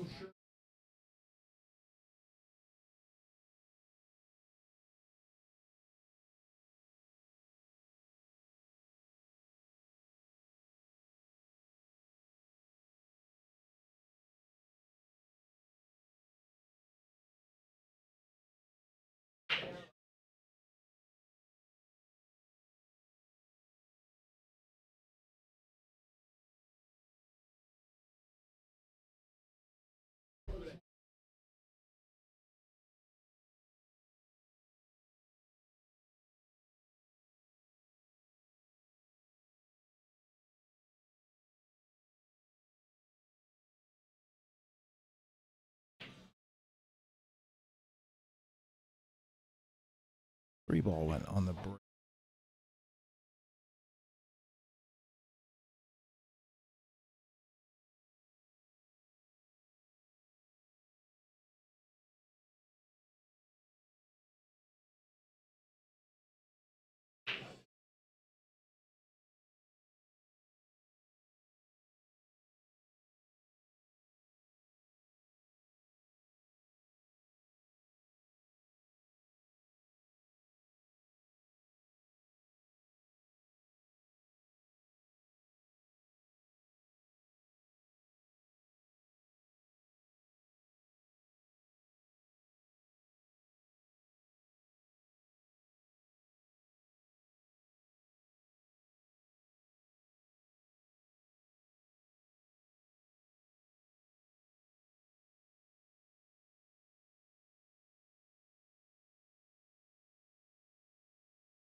Can put a little inside on this and come right back down for the 5. Oh. That did not take the way he wanted it to. Kind of poke that one a little bit.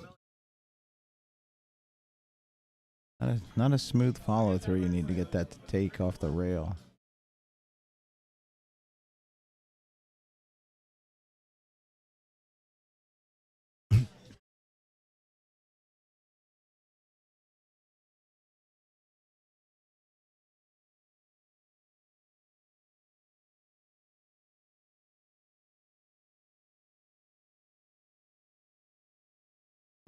Yeah, just not enough room there, I guess.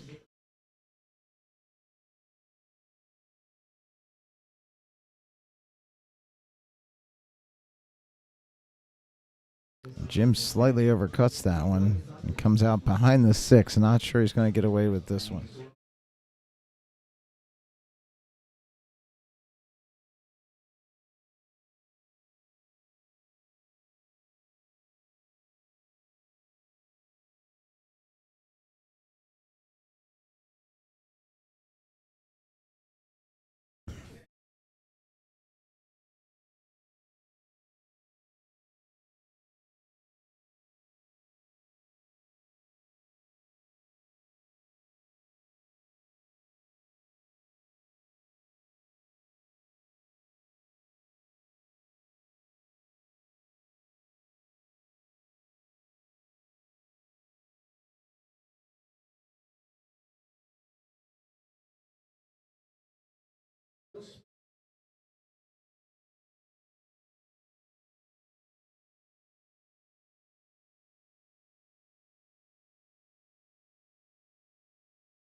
All right, so Jim defeats Bruce Brush. Mark Vecchio is going to be his next opponent.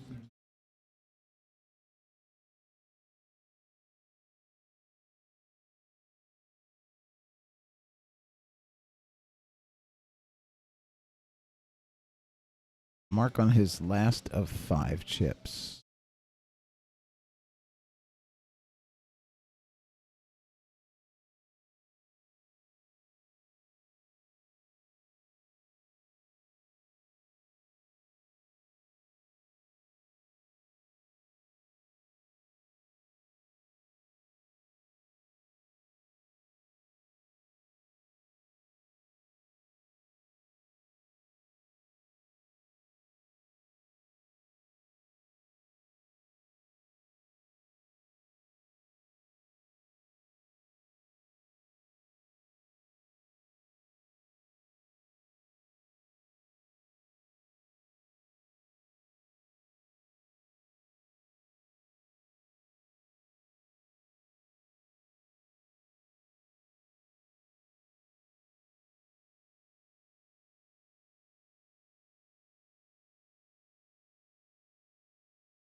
He wasn't sure if he did, but I see it.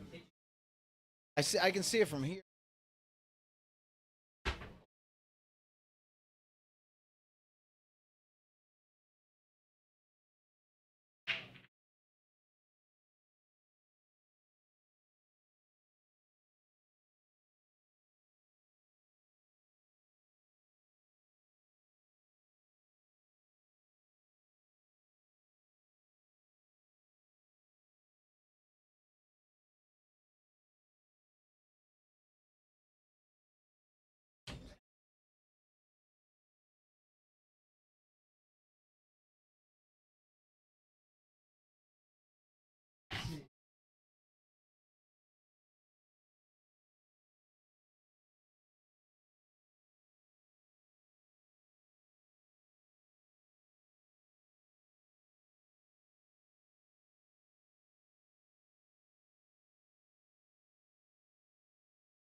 Great run here by Mark.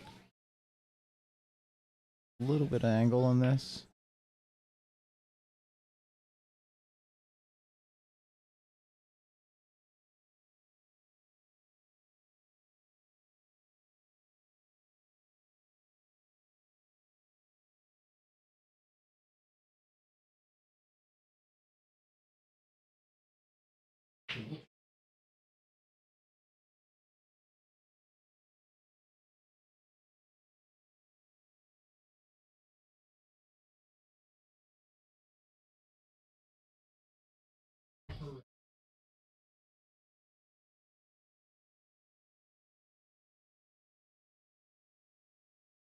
With this angle, I expect Mark to draw this shot back.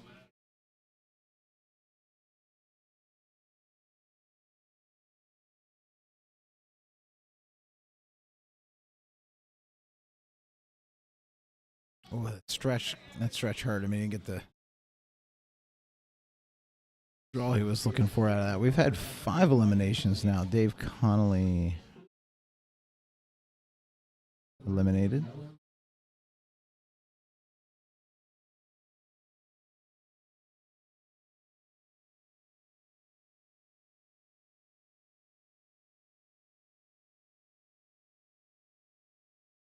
And Jose Alfredo eliminated, now down to 44 players.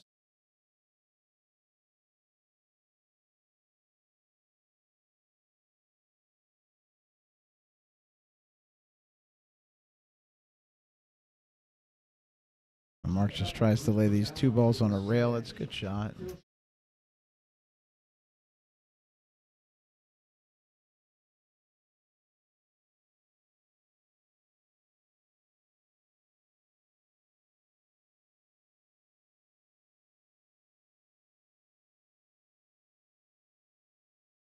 The bank for the win.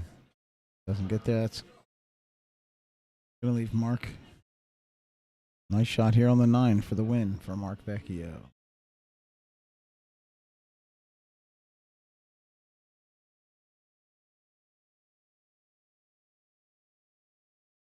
Ooh, that one hangs in the pocket.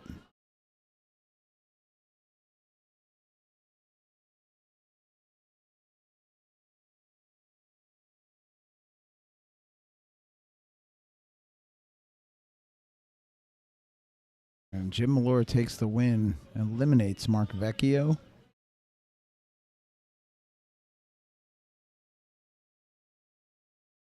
Come up, we'll have Jim's next opponent coming right up.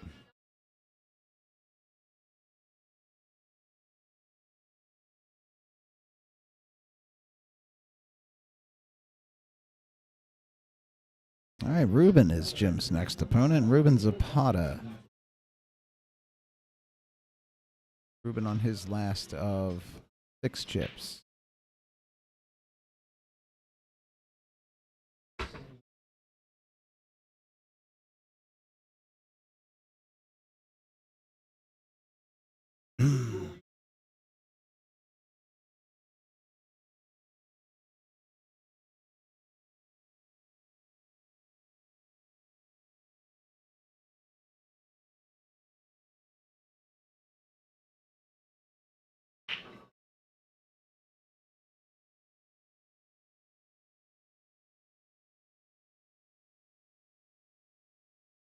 Quickly, eliminations coming now. We're down to 40 players.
Ooh.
Shot by Ruben to get back on the 8.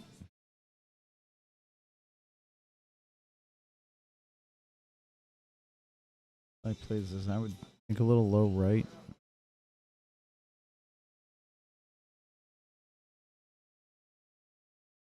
That's exactly what he does. Gets back across table on the 9. That's for the win for Ruben Zapata.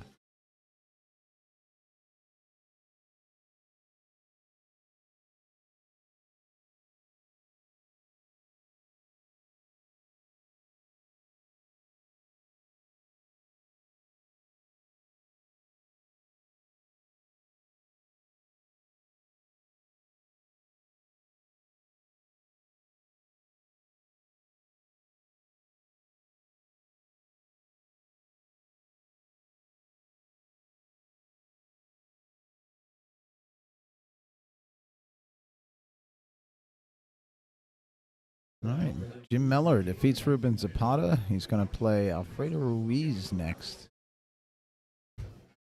Alfredo on 2 of 8 chips.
Looks like Jim would have had a shot at that 4.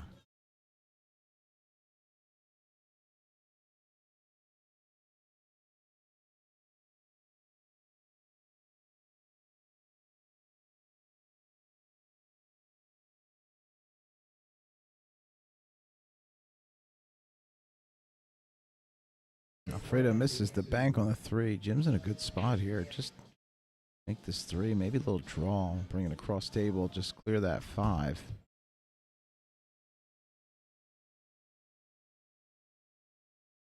Hey, hit that one a little too hard. Little poking going on there.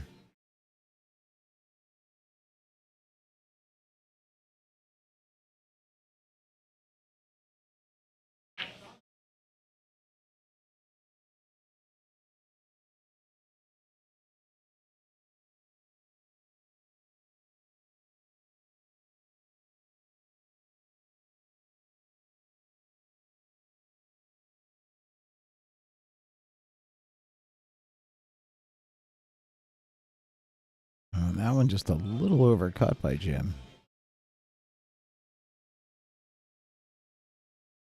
I think if I'm Alfredo, I just send this 3 up table and try and bring the cue ball right back to where it is.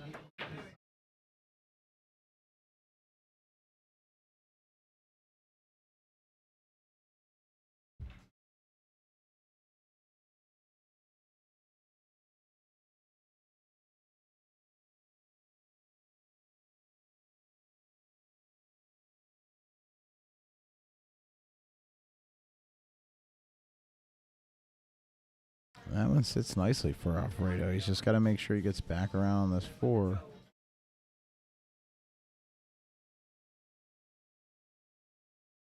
A little strong. He's actually going to be in behind the 7, not be able to see it.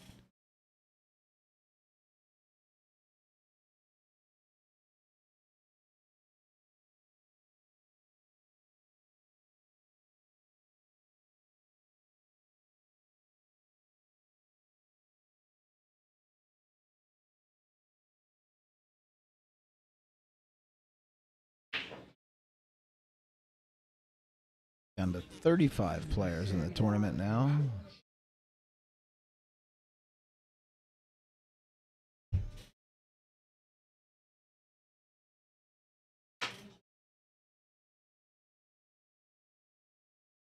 $34. Good shot.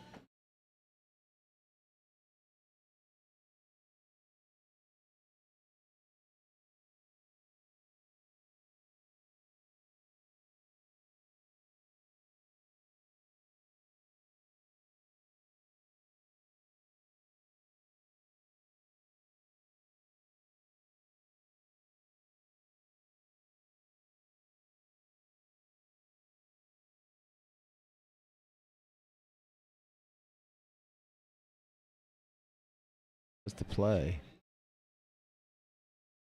Little hard on the follow through. Move that cue a little too much, and obviously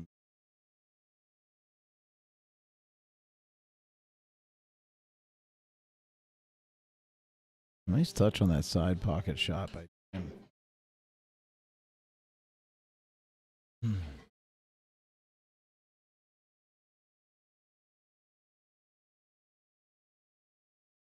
Ooh, just slightly overcut. Like he'd have had a shot at the 8 here.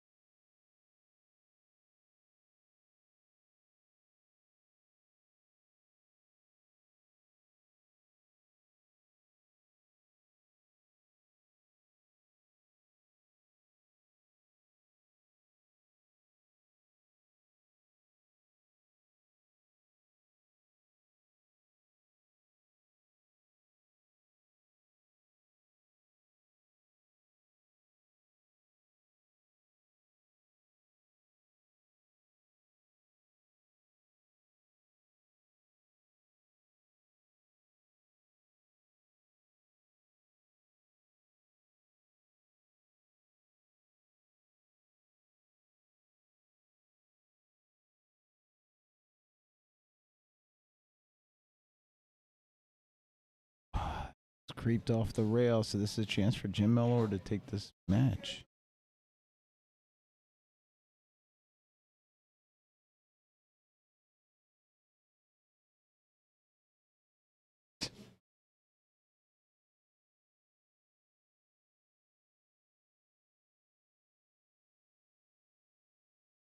Ooh.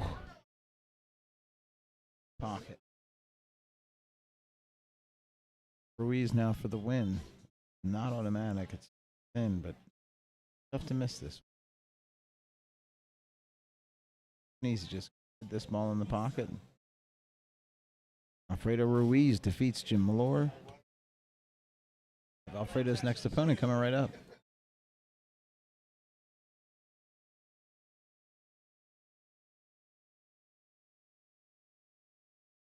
All right, Mickey Miller up next to play against Alfredo.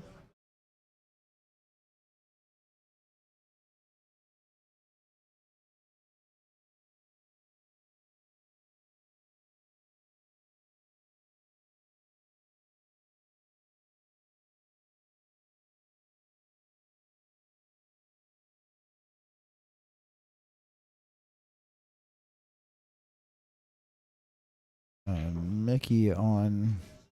Let me get the chip count verified here.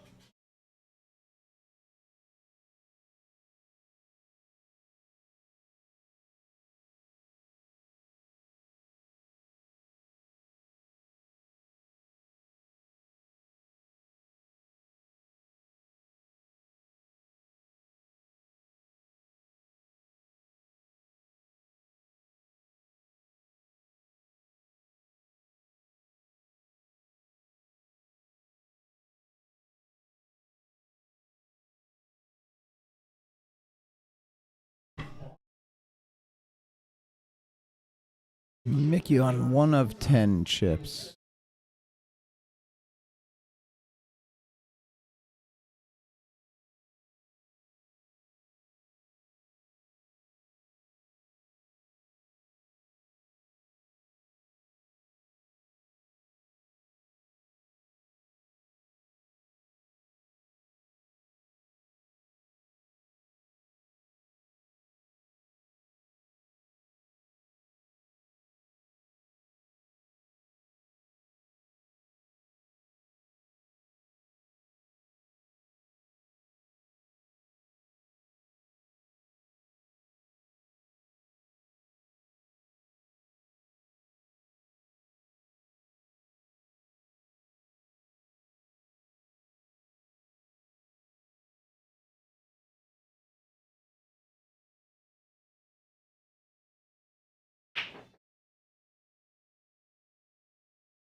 He just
that was gonna be a tough leave on the 5.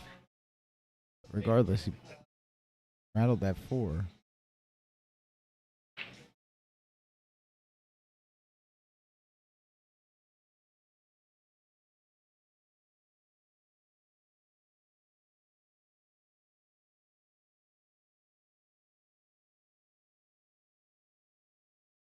Now Mickey has that lead on the 5. This is looks like a scratch in the side.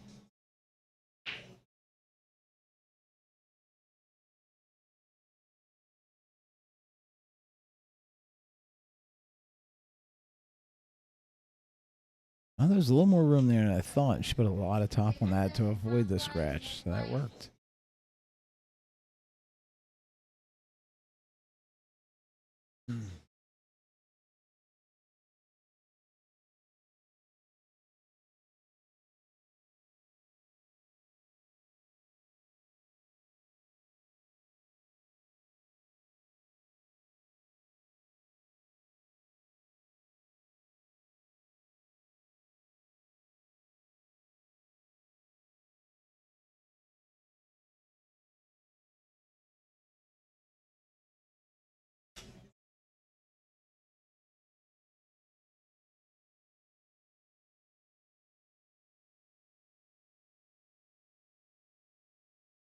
Good play.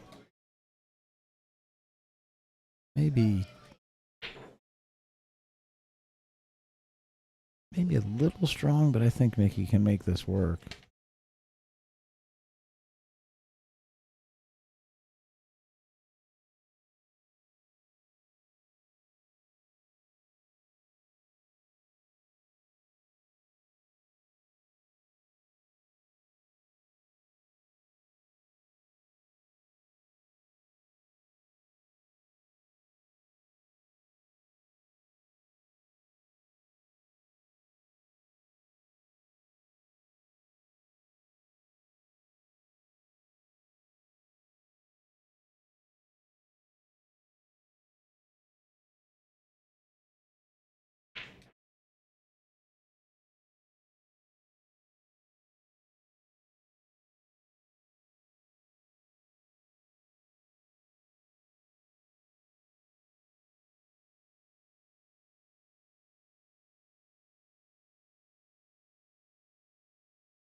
Oh, Mickey set up pretty well for this.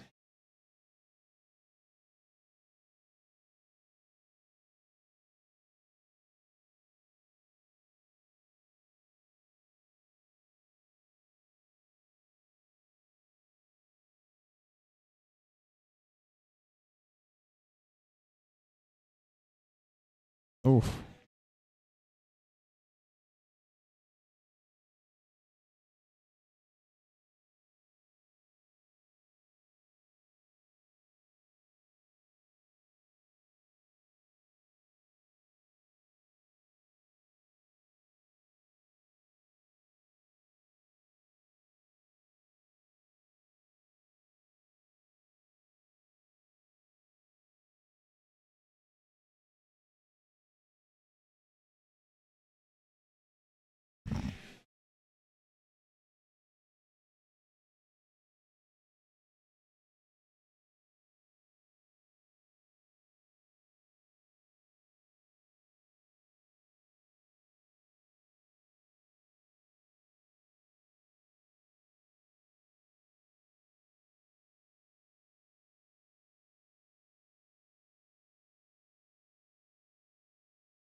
Oh, nice shot. Ooh, went a little further than he wanted to on that 9. Oh, a little more than I thought. I thought it was going to be set up pretty nice for this. Looking at it in the side.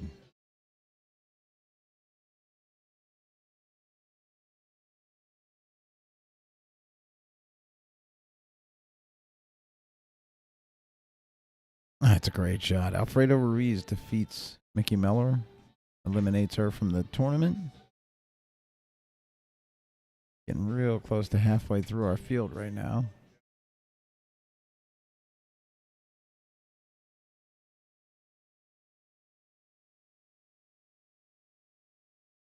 $29 players left.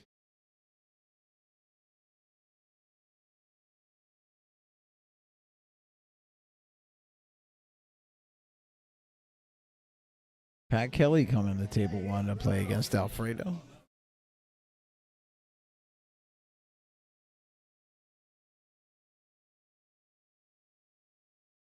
Pat on 2. 2 of 8 chips.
That's a good shot.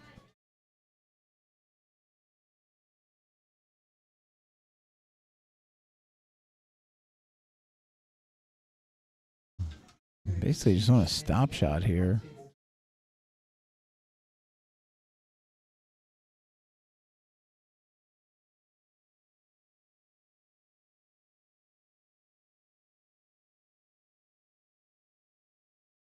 Yeah, I'm not sure why he played it that way. Now he's going to play the 4-9 combo.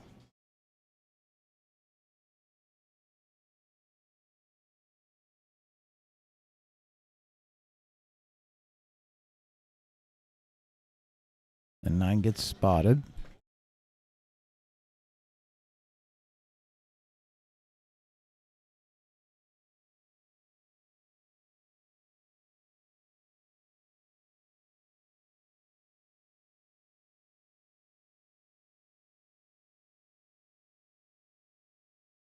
Yeah, I wasn't a fan of the way he played that 3-ball shot.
That's going to scratch.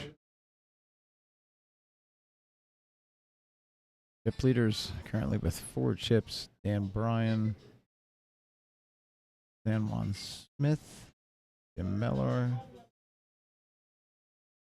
Luis Perez.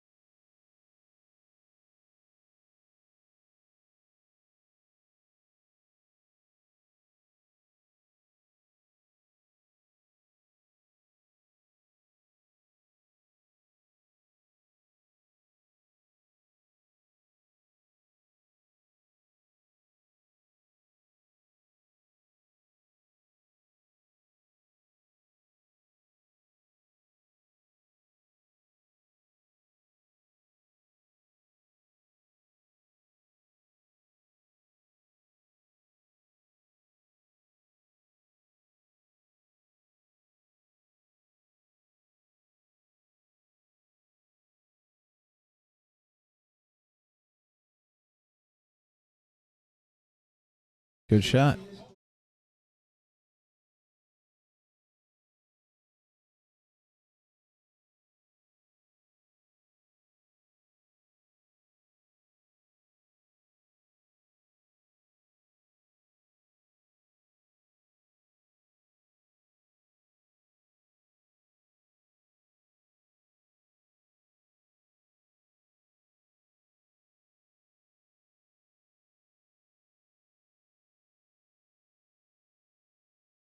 Right, this for the win for Alfredo Ruiz.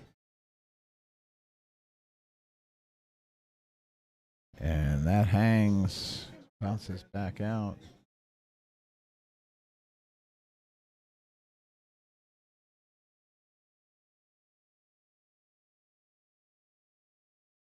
And Pat Kelly defeats Alfredo Ruiz. We'll have Pat's next matchup momentarily.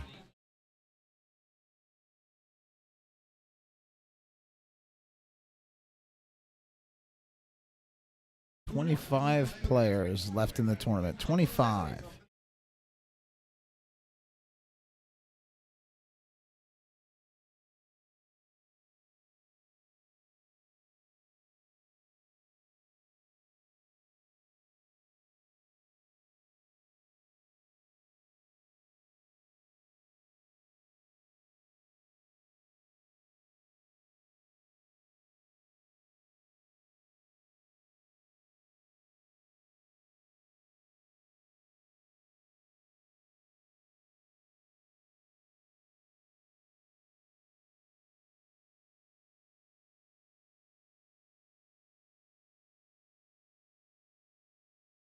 All right, still waiting for Pat's next opponent. So I do that. I'd like to thank our sponsors again. Meta Solutions offers medical plans for all ages, prescription plans, dental and vision insurance, as well as life insurance and annuities. Text SAVE, S-A-V-E, to 58524 for more information. If you're looking for the best protection you can get for your cues, in my opinion, that's JB Cases. Visit them at jbcases.com. Pick up one of their pre-configured options or build your own using the Case Designer tool. Pool Cue Kickback Giveaways Facebook group is the place to go for cues, cases, and other accessories. And while you're there, check out the sister group, Production Cue Kickback Giveaways. Bid with confidence. Carlo Favretto, our very own Carlo Favretto, is in charge of this group and isn't going to steer you wrong. Sticks and Stones in Brick, New Jersey recently opened by our very own Marcelo Adinolfi. They feature 4 7-foot diamond tables, 2 8-foot diamonds, 11 9-foot diamonds, and there's been a Bigfoot sighting. Stop in, rent a table, get information on classes, or pick up some merchandise at Sticks and Stones Billiards, 34 Lanes Mill Road in Brick. That's the Dorado Plaza. Pat Kelly won the lag. He's going to break. Sun Up Zero Down is the place to go if you're looking for solar. Get in touch with Brad Silver, 609-457-7646. I'm getting my solar installed by Sun Up Zero Down later this month.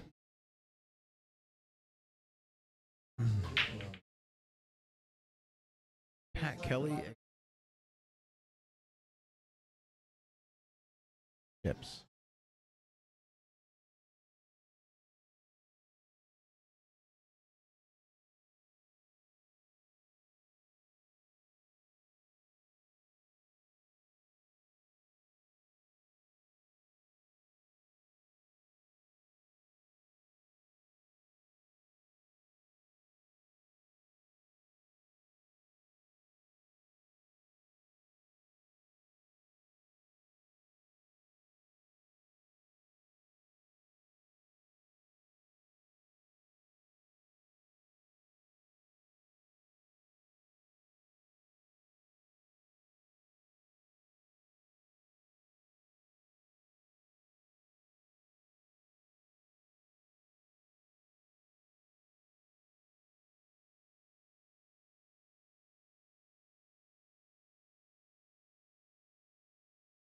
That's a heck of a shot to walk that down the rail.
All right, Pat with a chance to take this rack with this 9-ball shot.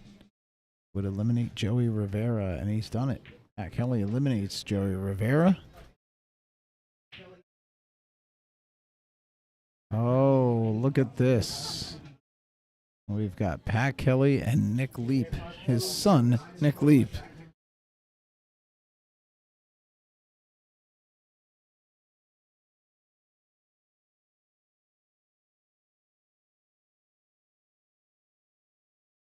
Nick Leap on 3 of 11 chips.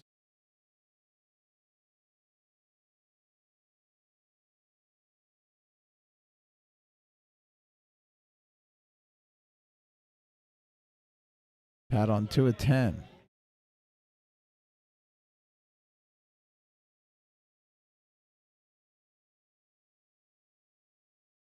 Down to 20 players.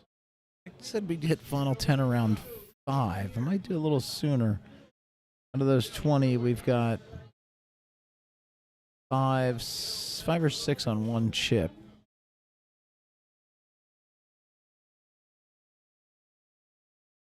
Another 9 or 10 on 2 chips.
Pat called a push.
All right, we're down to 18 players now in the tournament.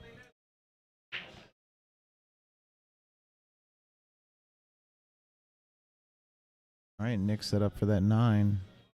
Looks like he's going to go corner with this. Oh, now he's looking at the side. I think he decided on the corner here. Nope, he went side, and Nick Leap defeats Pat Kelly.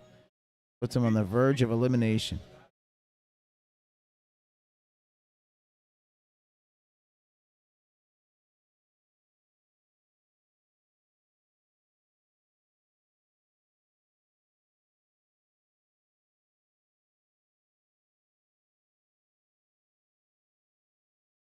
I want to thank one more sponsor. That's Nicole the Cleaning Lady.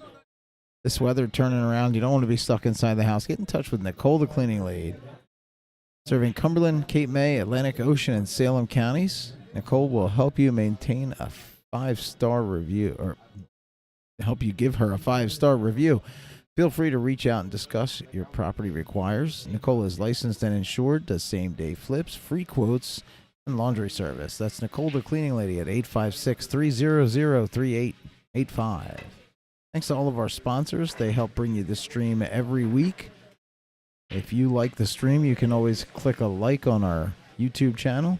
And if you're a frequent watcher, you can hit the tip jar Venmo at Lee-Blanchard-1. Everything appreciated. Nick Leap's next opponent going to be Keith Cuff.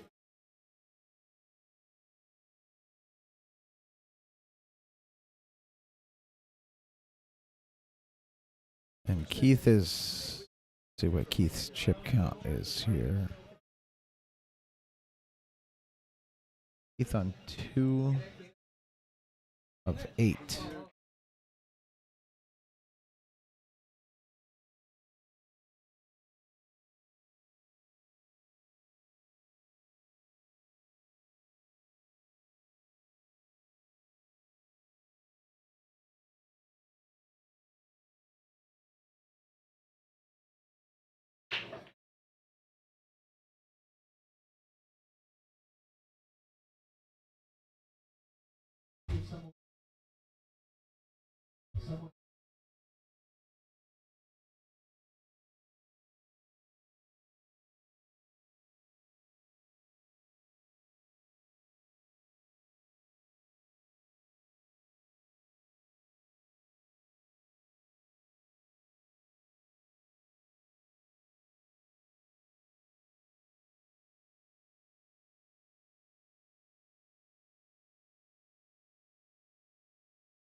That's a good save.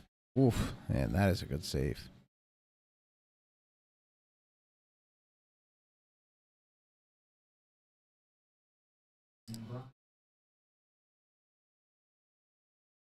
Nick Leap, Dan Bryan, and San Juan, all with 3 chips. They're the current chip leaders. And it's 17 players.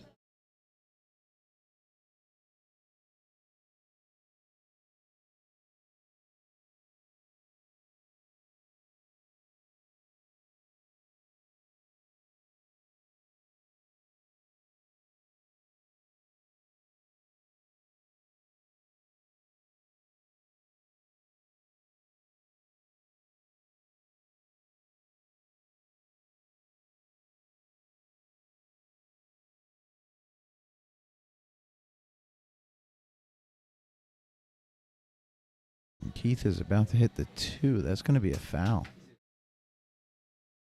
All right, Nick lets him know.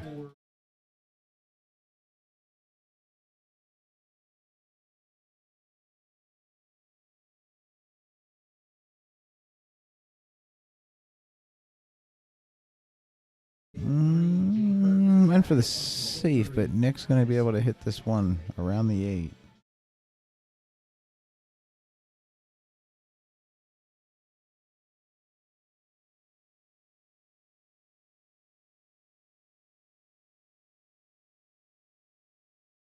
Look at this shot. Look at this shot. Oh.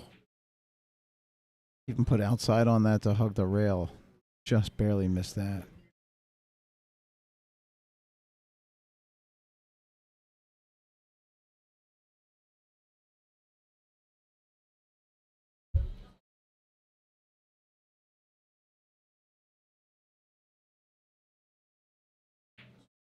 Good contact again from Nick. He might get the 4.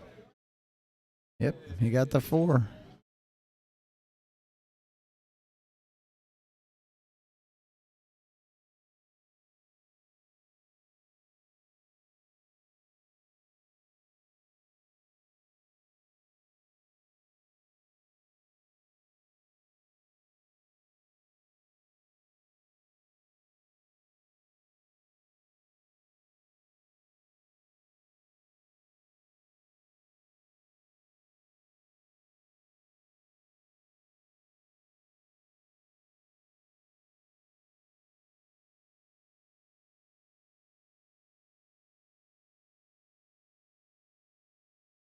Nick goes for the safe, and behind the 9, it's there.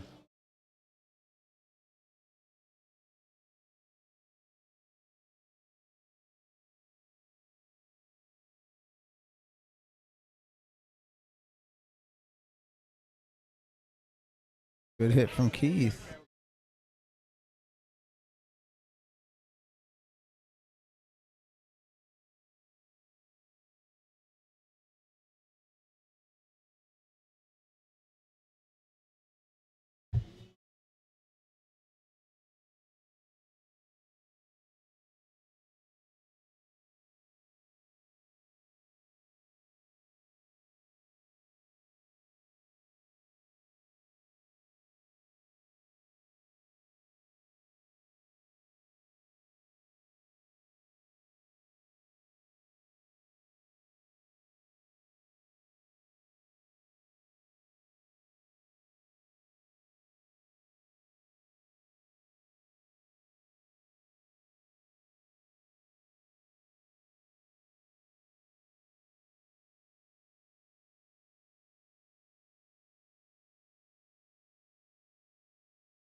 Not the worst miss with that leave.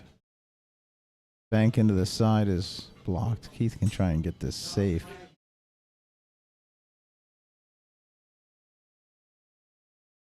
That's a good shot.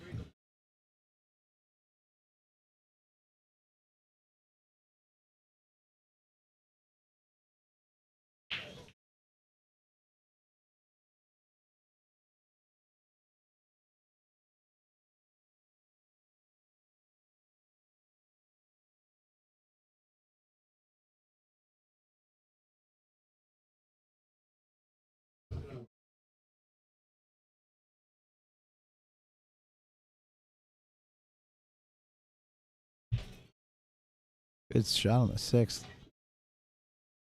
I'm not sure if that 8 goes past the 9. I'm curious what he's got planned here. The way he lined it up, it goes.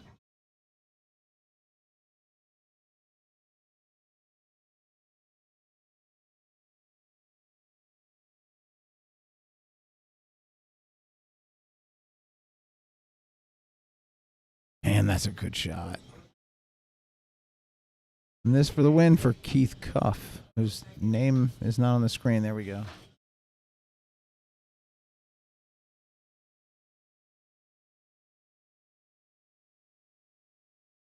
Keith Cuff defeats Nick Leap, takes him down to 2 chips.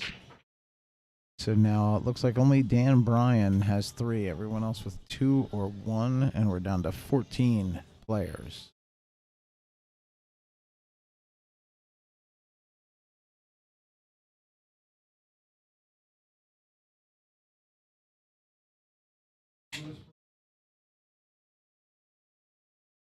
All right, Luis Perez on 2 of 8 up next to play against Keith Cuff.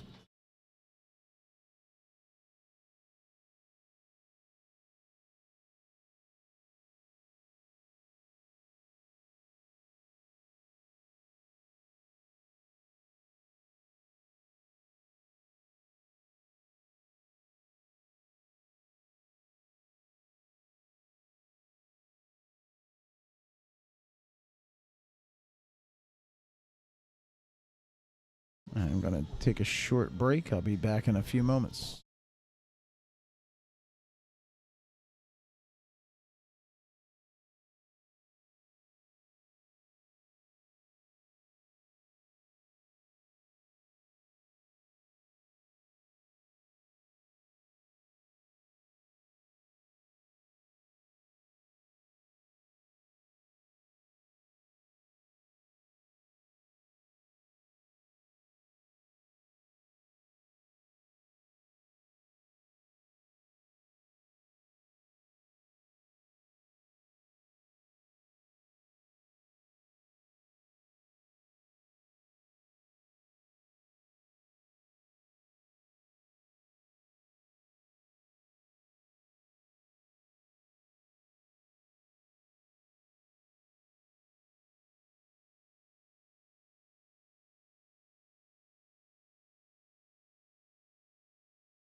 Luis Perez defeats Keith Cuff.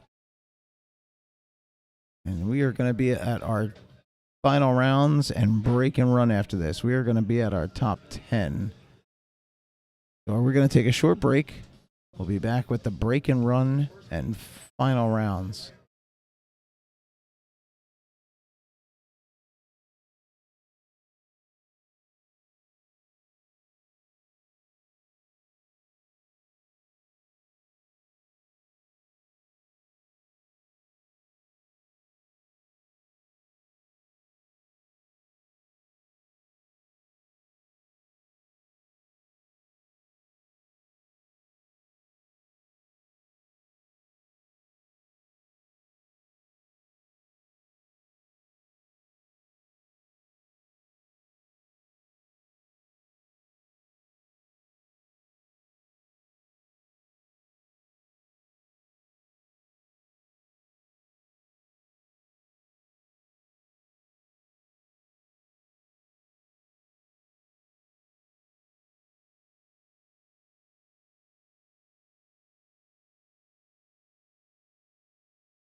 we're going to have Tom Flagg and Michael Webb each on one of 6 chips. Chip leader Dan Bryan with 3. Nick Leap with 2. Luis Perez with 2. Marcos Romales with 2. Rounding out the 1 chippers. Michael Webb, Tom Flagg, Mike Lizio, Keith Cuff, Jason Kirk, Eric Booknight. I believe that rounds out the top 10.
This is going to lay pretty good for Michael Webb. Nope, that's up short of where I thought.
Michael got himself safe trying to make a good hit. Nope, that's going to be ball in hand for Tom Flagg.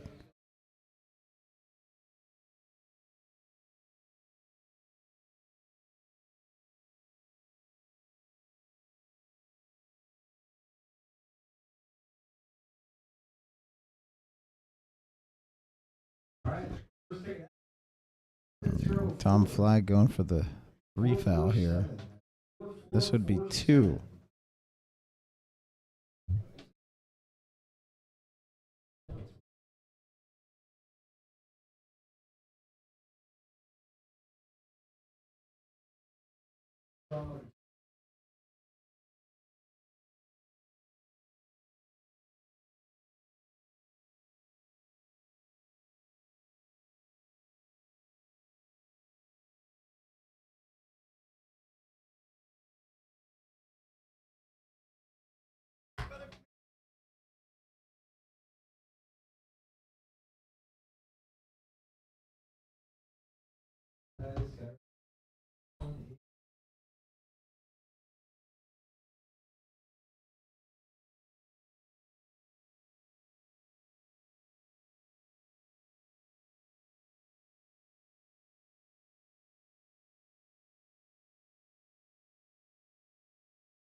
Nobody really wants to make that 2 yet because of the position of the 3 locked up on the 5.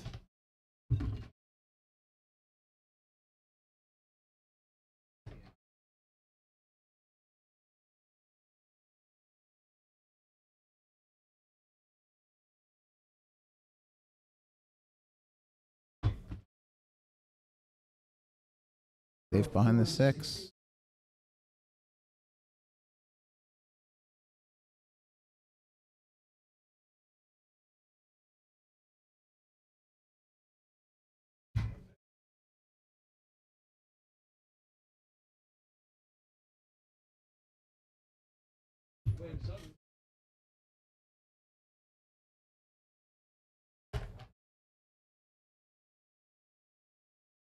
And that's ball in hand for Michael Webb.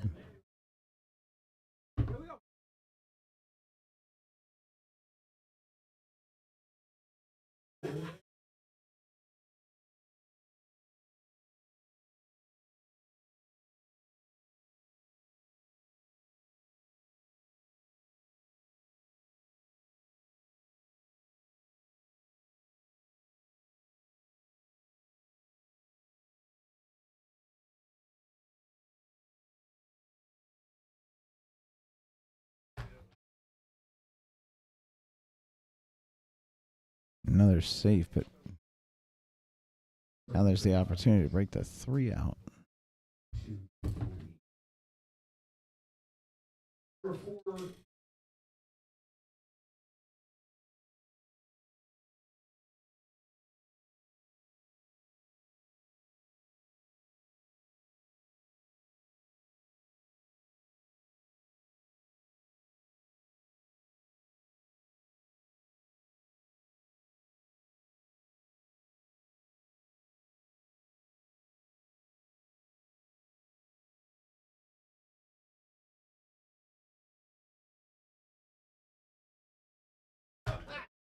Good hit, but a scratch.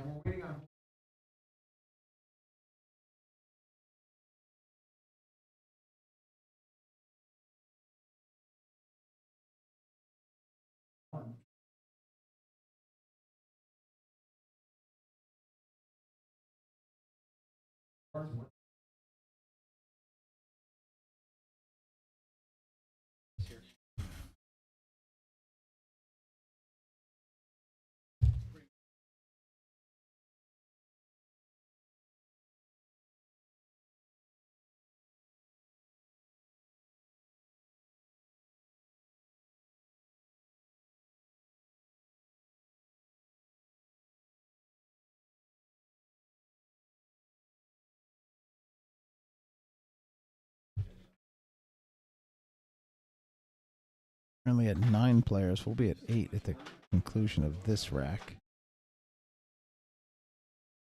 Like Nick Leap defeated Mike Lizzo. And that's ball in hand for Tom Flagg.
Gives himself a shot at the 8.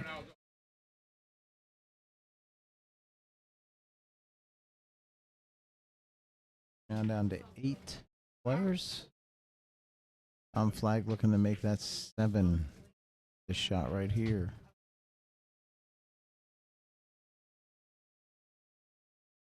Good holiday. And Tom Flag defeats and eliminates Michael Webb. We are down to 7 players.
All right. Gonna get ready for our 10 ball break and run. First contestant is going to be Julio Delator.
And Julio with the break. Hit the 1 and the 9.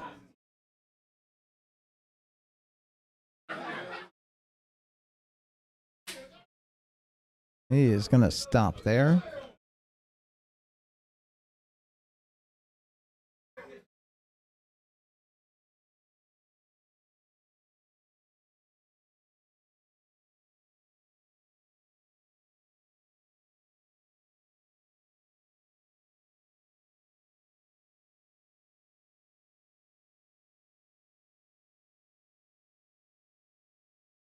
All right, next contestant is going to be Greg Davis after Julio takes a little over 6,000 out.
Right, Greg Davis.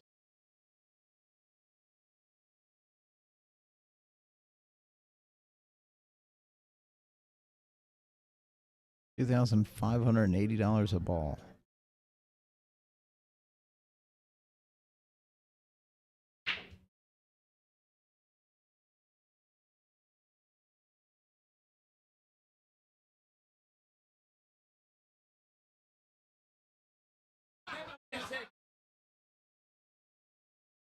No shot at the 1, so he's going to take that 5160.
So Tracy makes nothing. He gets ball in hand, gets to try and run it out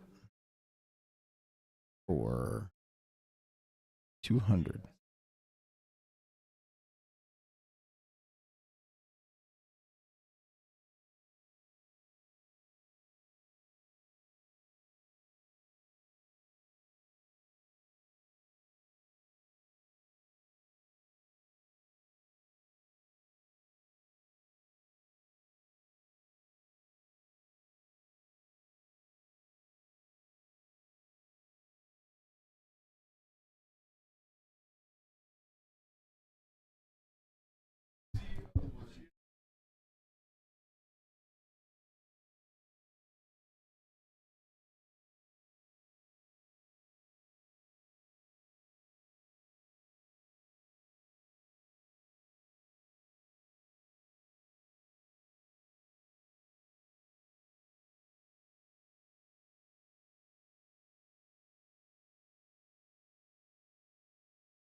And I'll end it.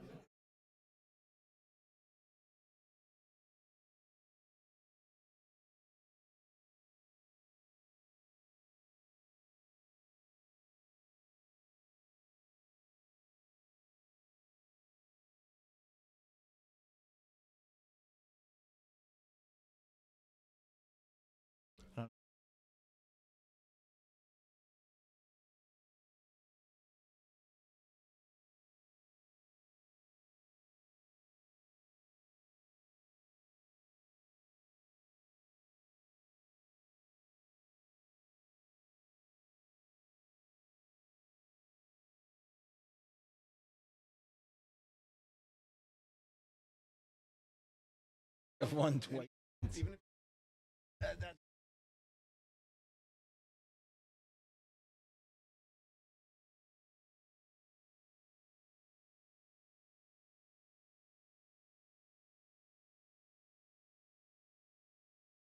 Went to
Sorry, this is Dan Bryan. Let me update it. He's got one.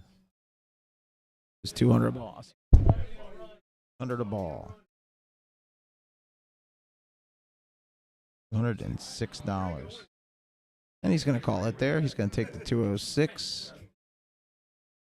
Julio Delator, who's already taken over 6,000, is up next.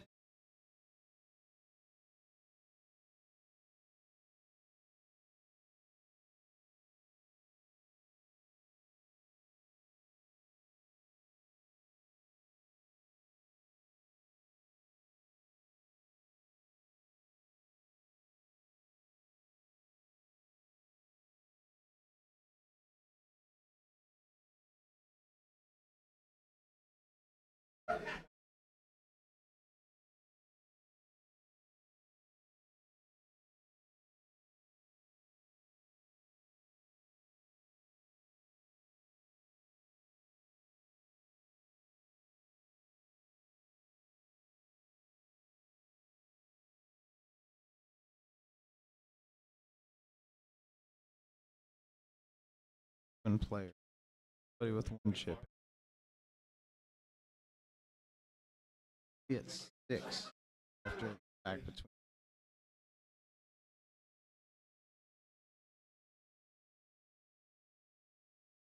Go for a ball for.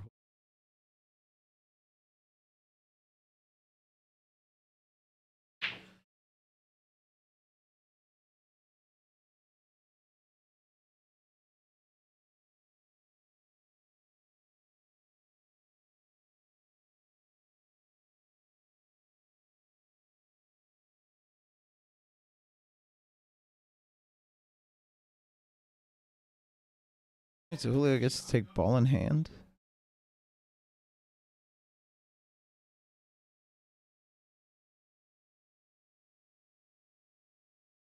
On these out 100.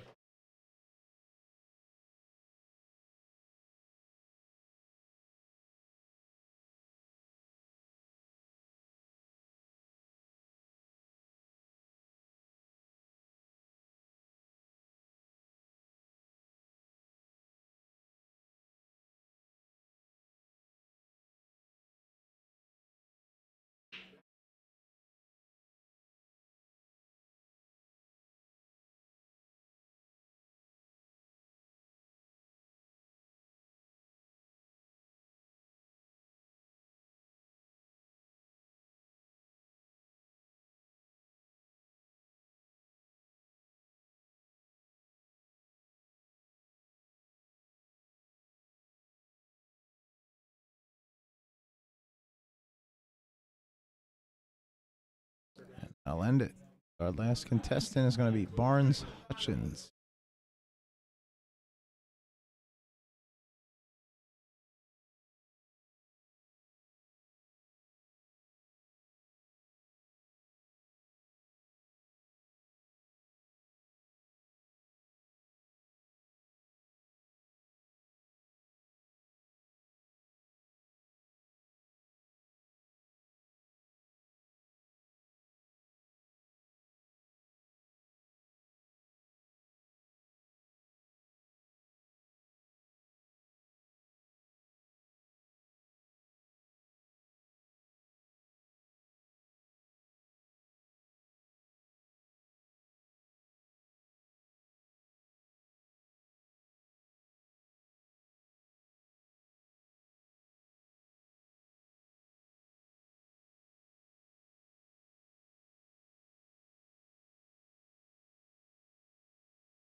All right, here's Barnes.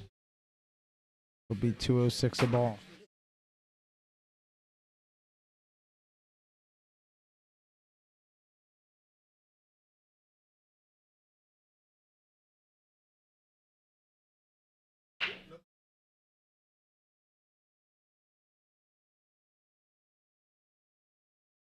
And nothing falls. He gets to try and run this out for 200.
That will close out our break and run.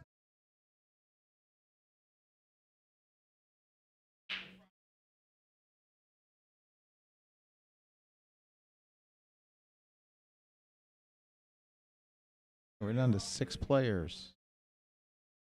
We should have a match coming up soon on table 1. I'm going to let our sponsors ad cycle for a few moments while I wait for our next round of matches to come out.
Okay, we've had some eliminations. We are down to, I had 3 players eliminated in that round. That happened during and immediately after the break round. We're down to 3. We're going to have Luis Perez versus Jason Kirk. Luis with 2 of 8. Jason 1 of 7.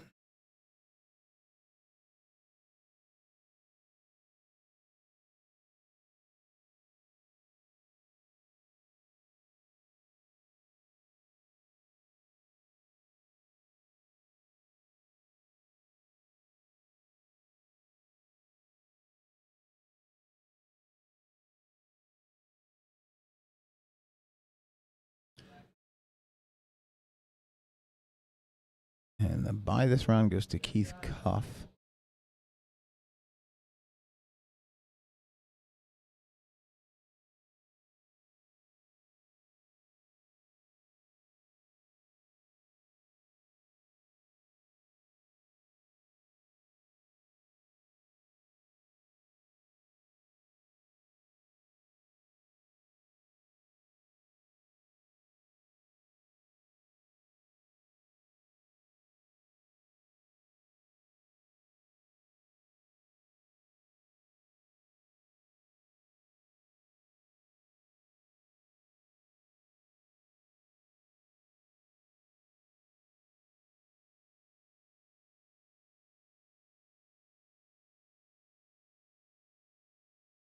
All right, Luis Perez wins the lag, and he will break this rack, take the 10 ball down, put the 1-2 ball up. Here we go.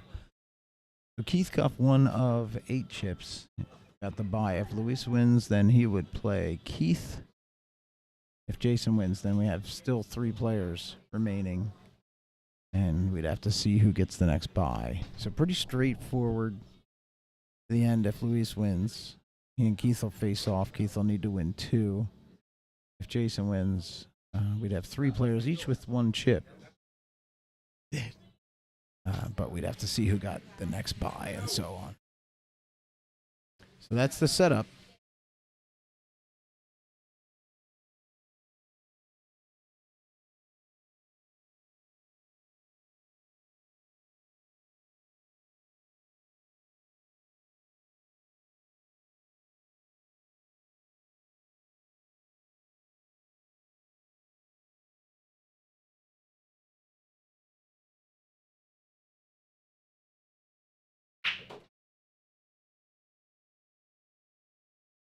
Hmm. 3 and 8 fall on the break.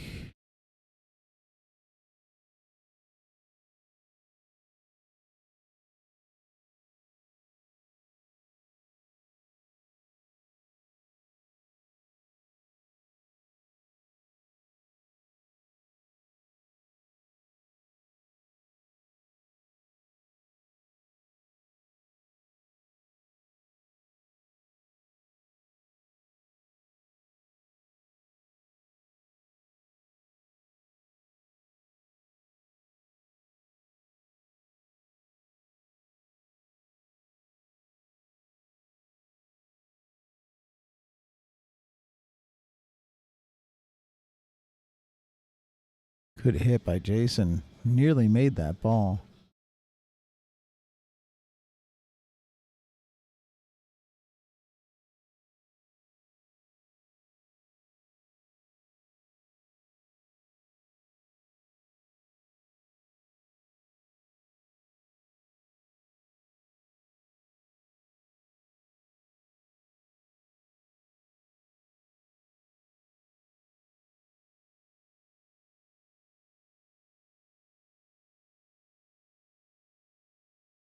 What a shot.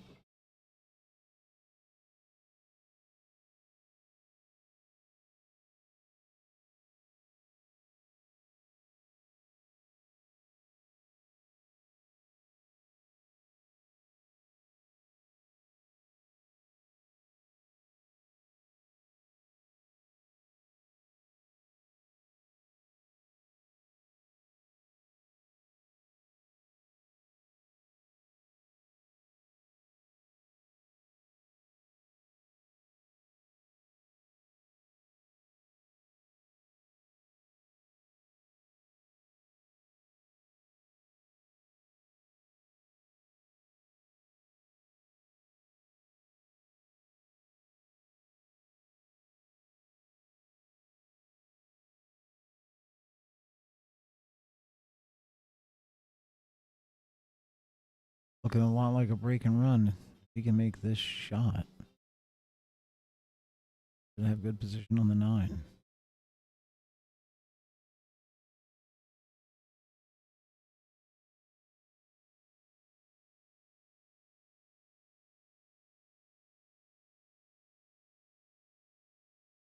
Jinxed him. I jinxed him bad. One more rotation of that ball and he's...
Right.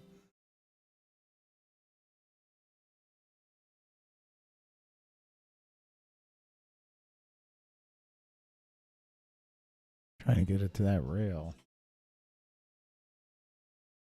And Kirk just needs the one shot in this rack.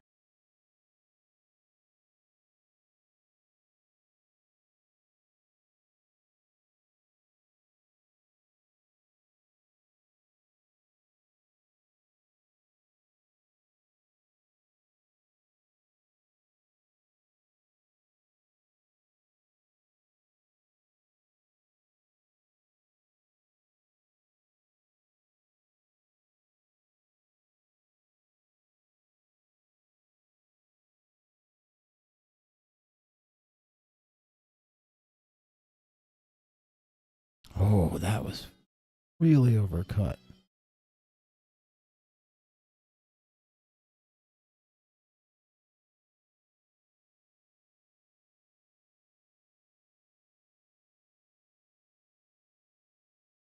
He was trying to kind of double kiss that, I guess. Chance.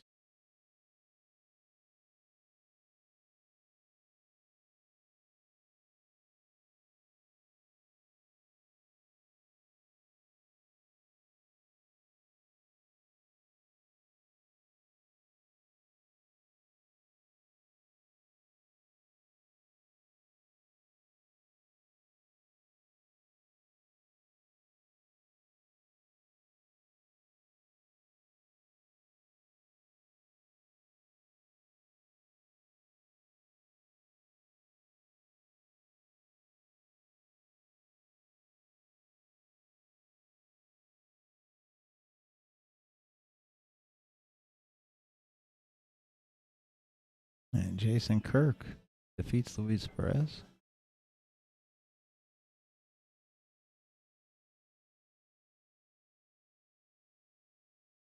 And now we got to see who the next matchup is. It looks like it'll be Jason and Keith Cuff.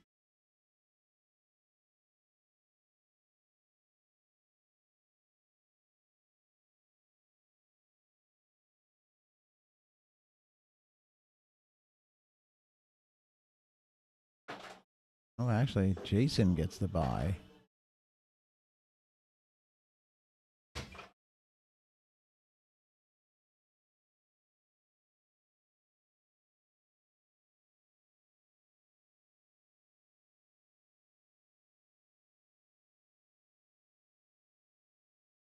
Luis and Keith, each one of 8 chips. And the winner of this faces Jason Kirk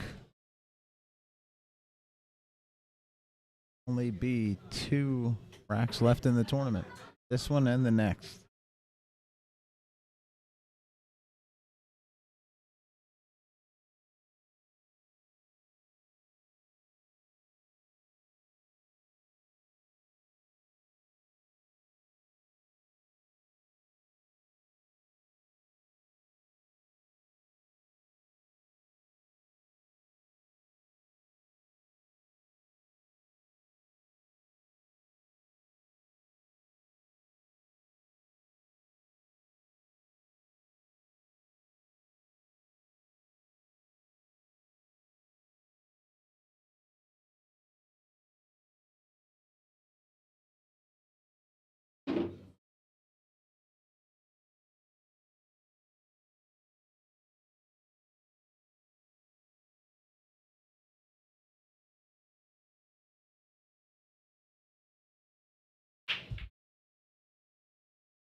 Another good hit.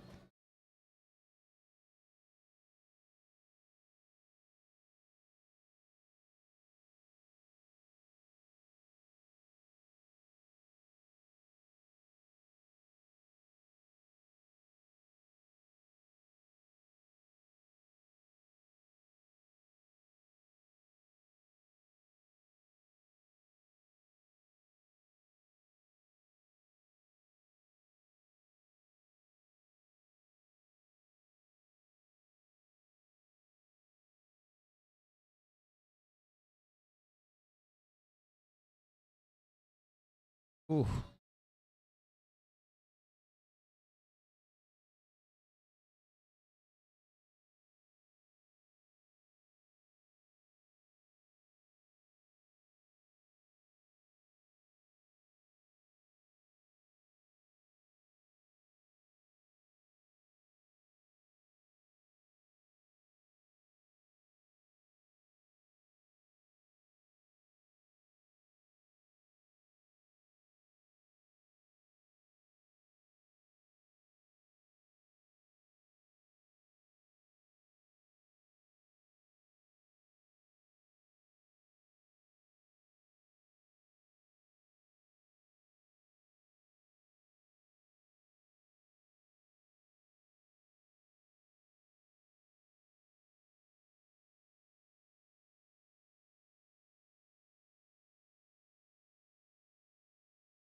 All right, back to Keith Cuff.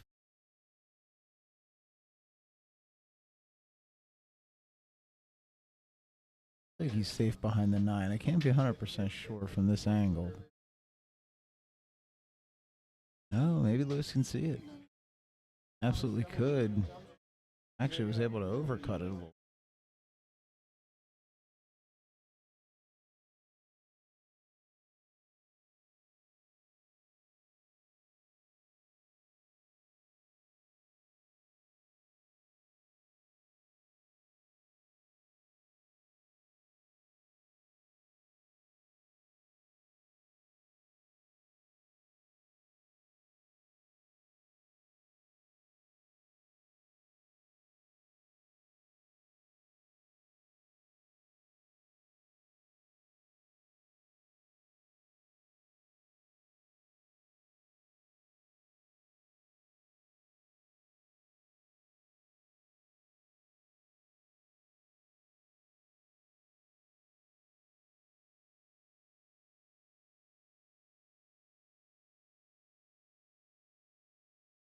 Hey, ball in hand for Louis.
And he fired that in.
Oof, he almost got behind that six. That would have been.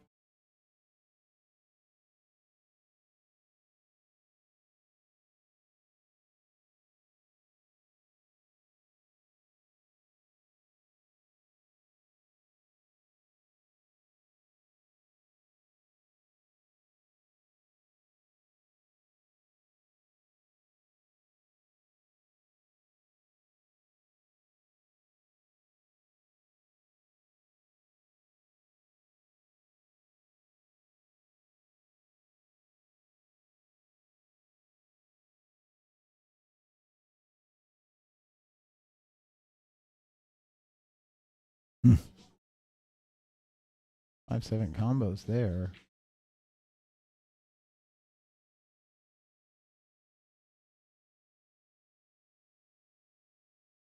Ooh.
This for the win for Luis Perez. Keith Scuff name disappeared. I gotta check this out. This would give Keith third place.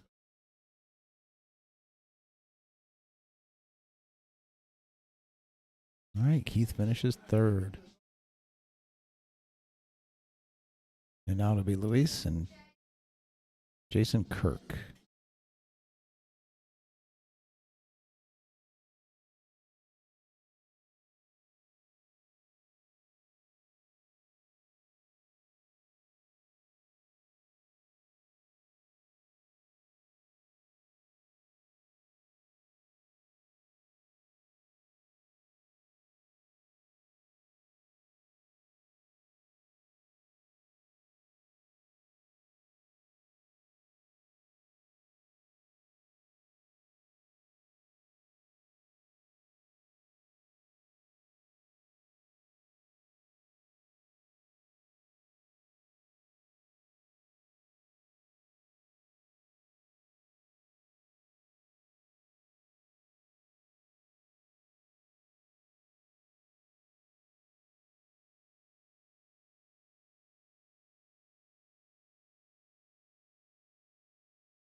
Trying to get safe. It's not bad.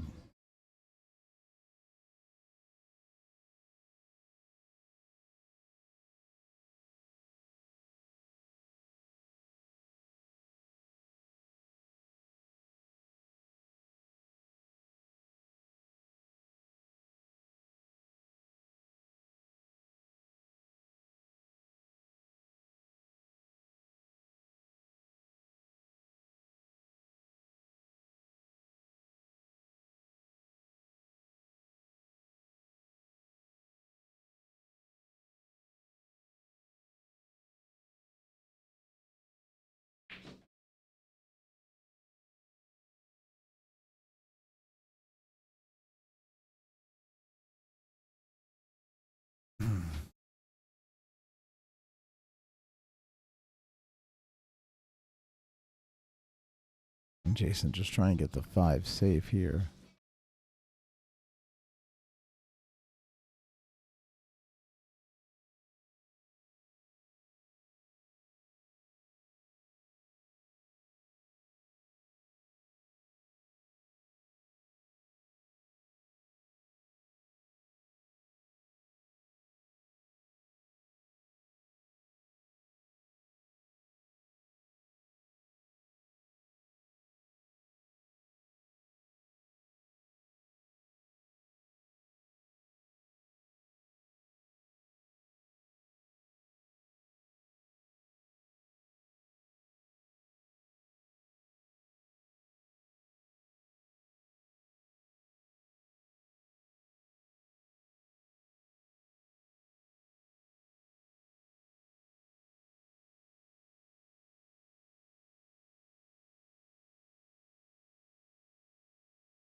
That's going to be a nice angle to get shape on the 8 for Jason.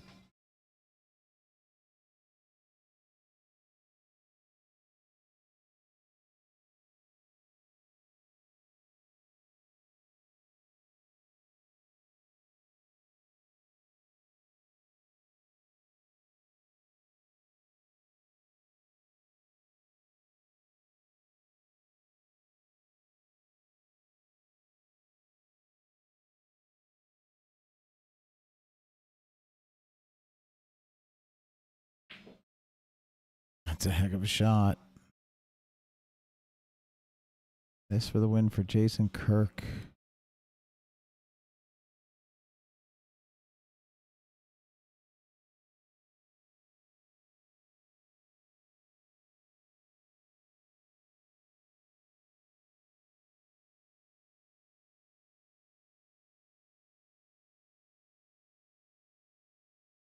And Jason Kirk defeats Luis Perez. Jason Kirk finishes first. Luis Perez second.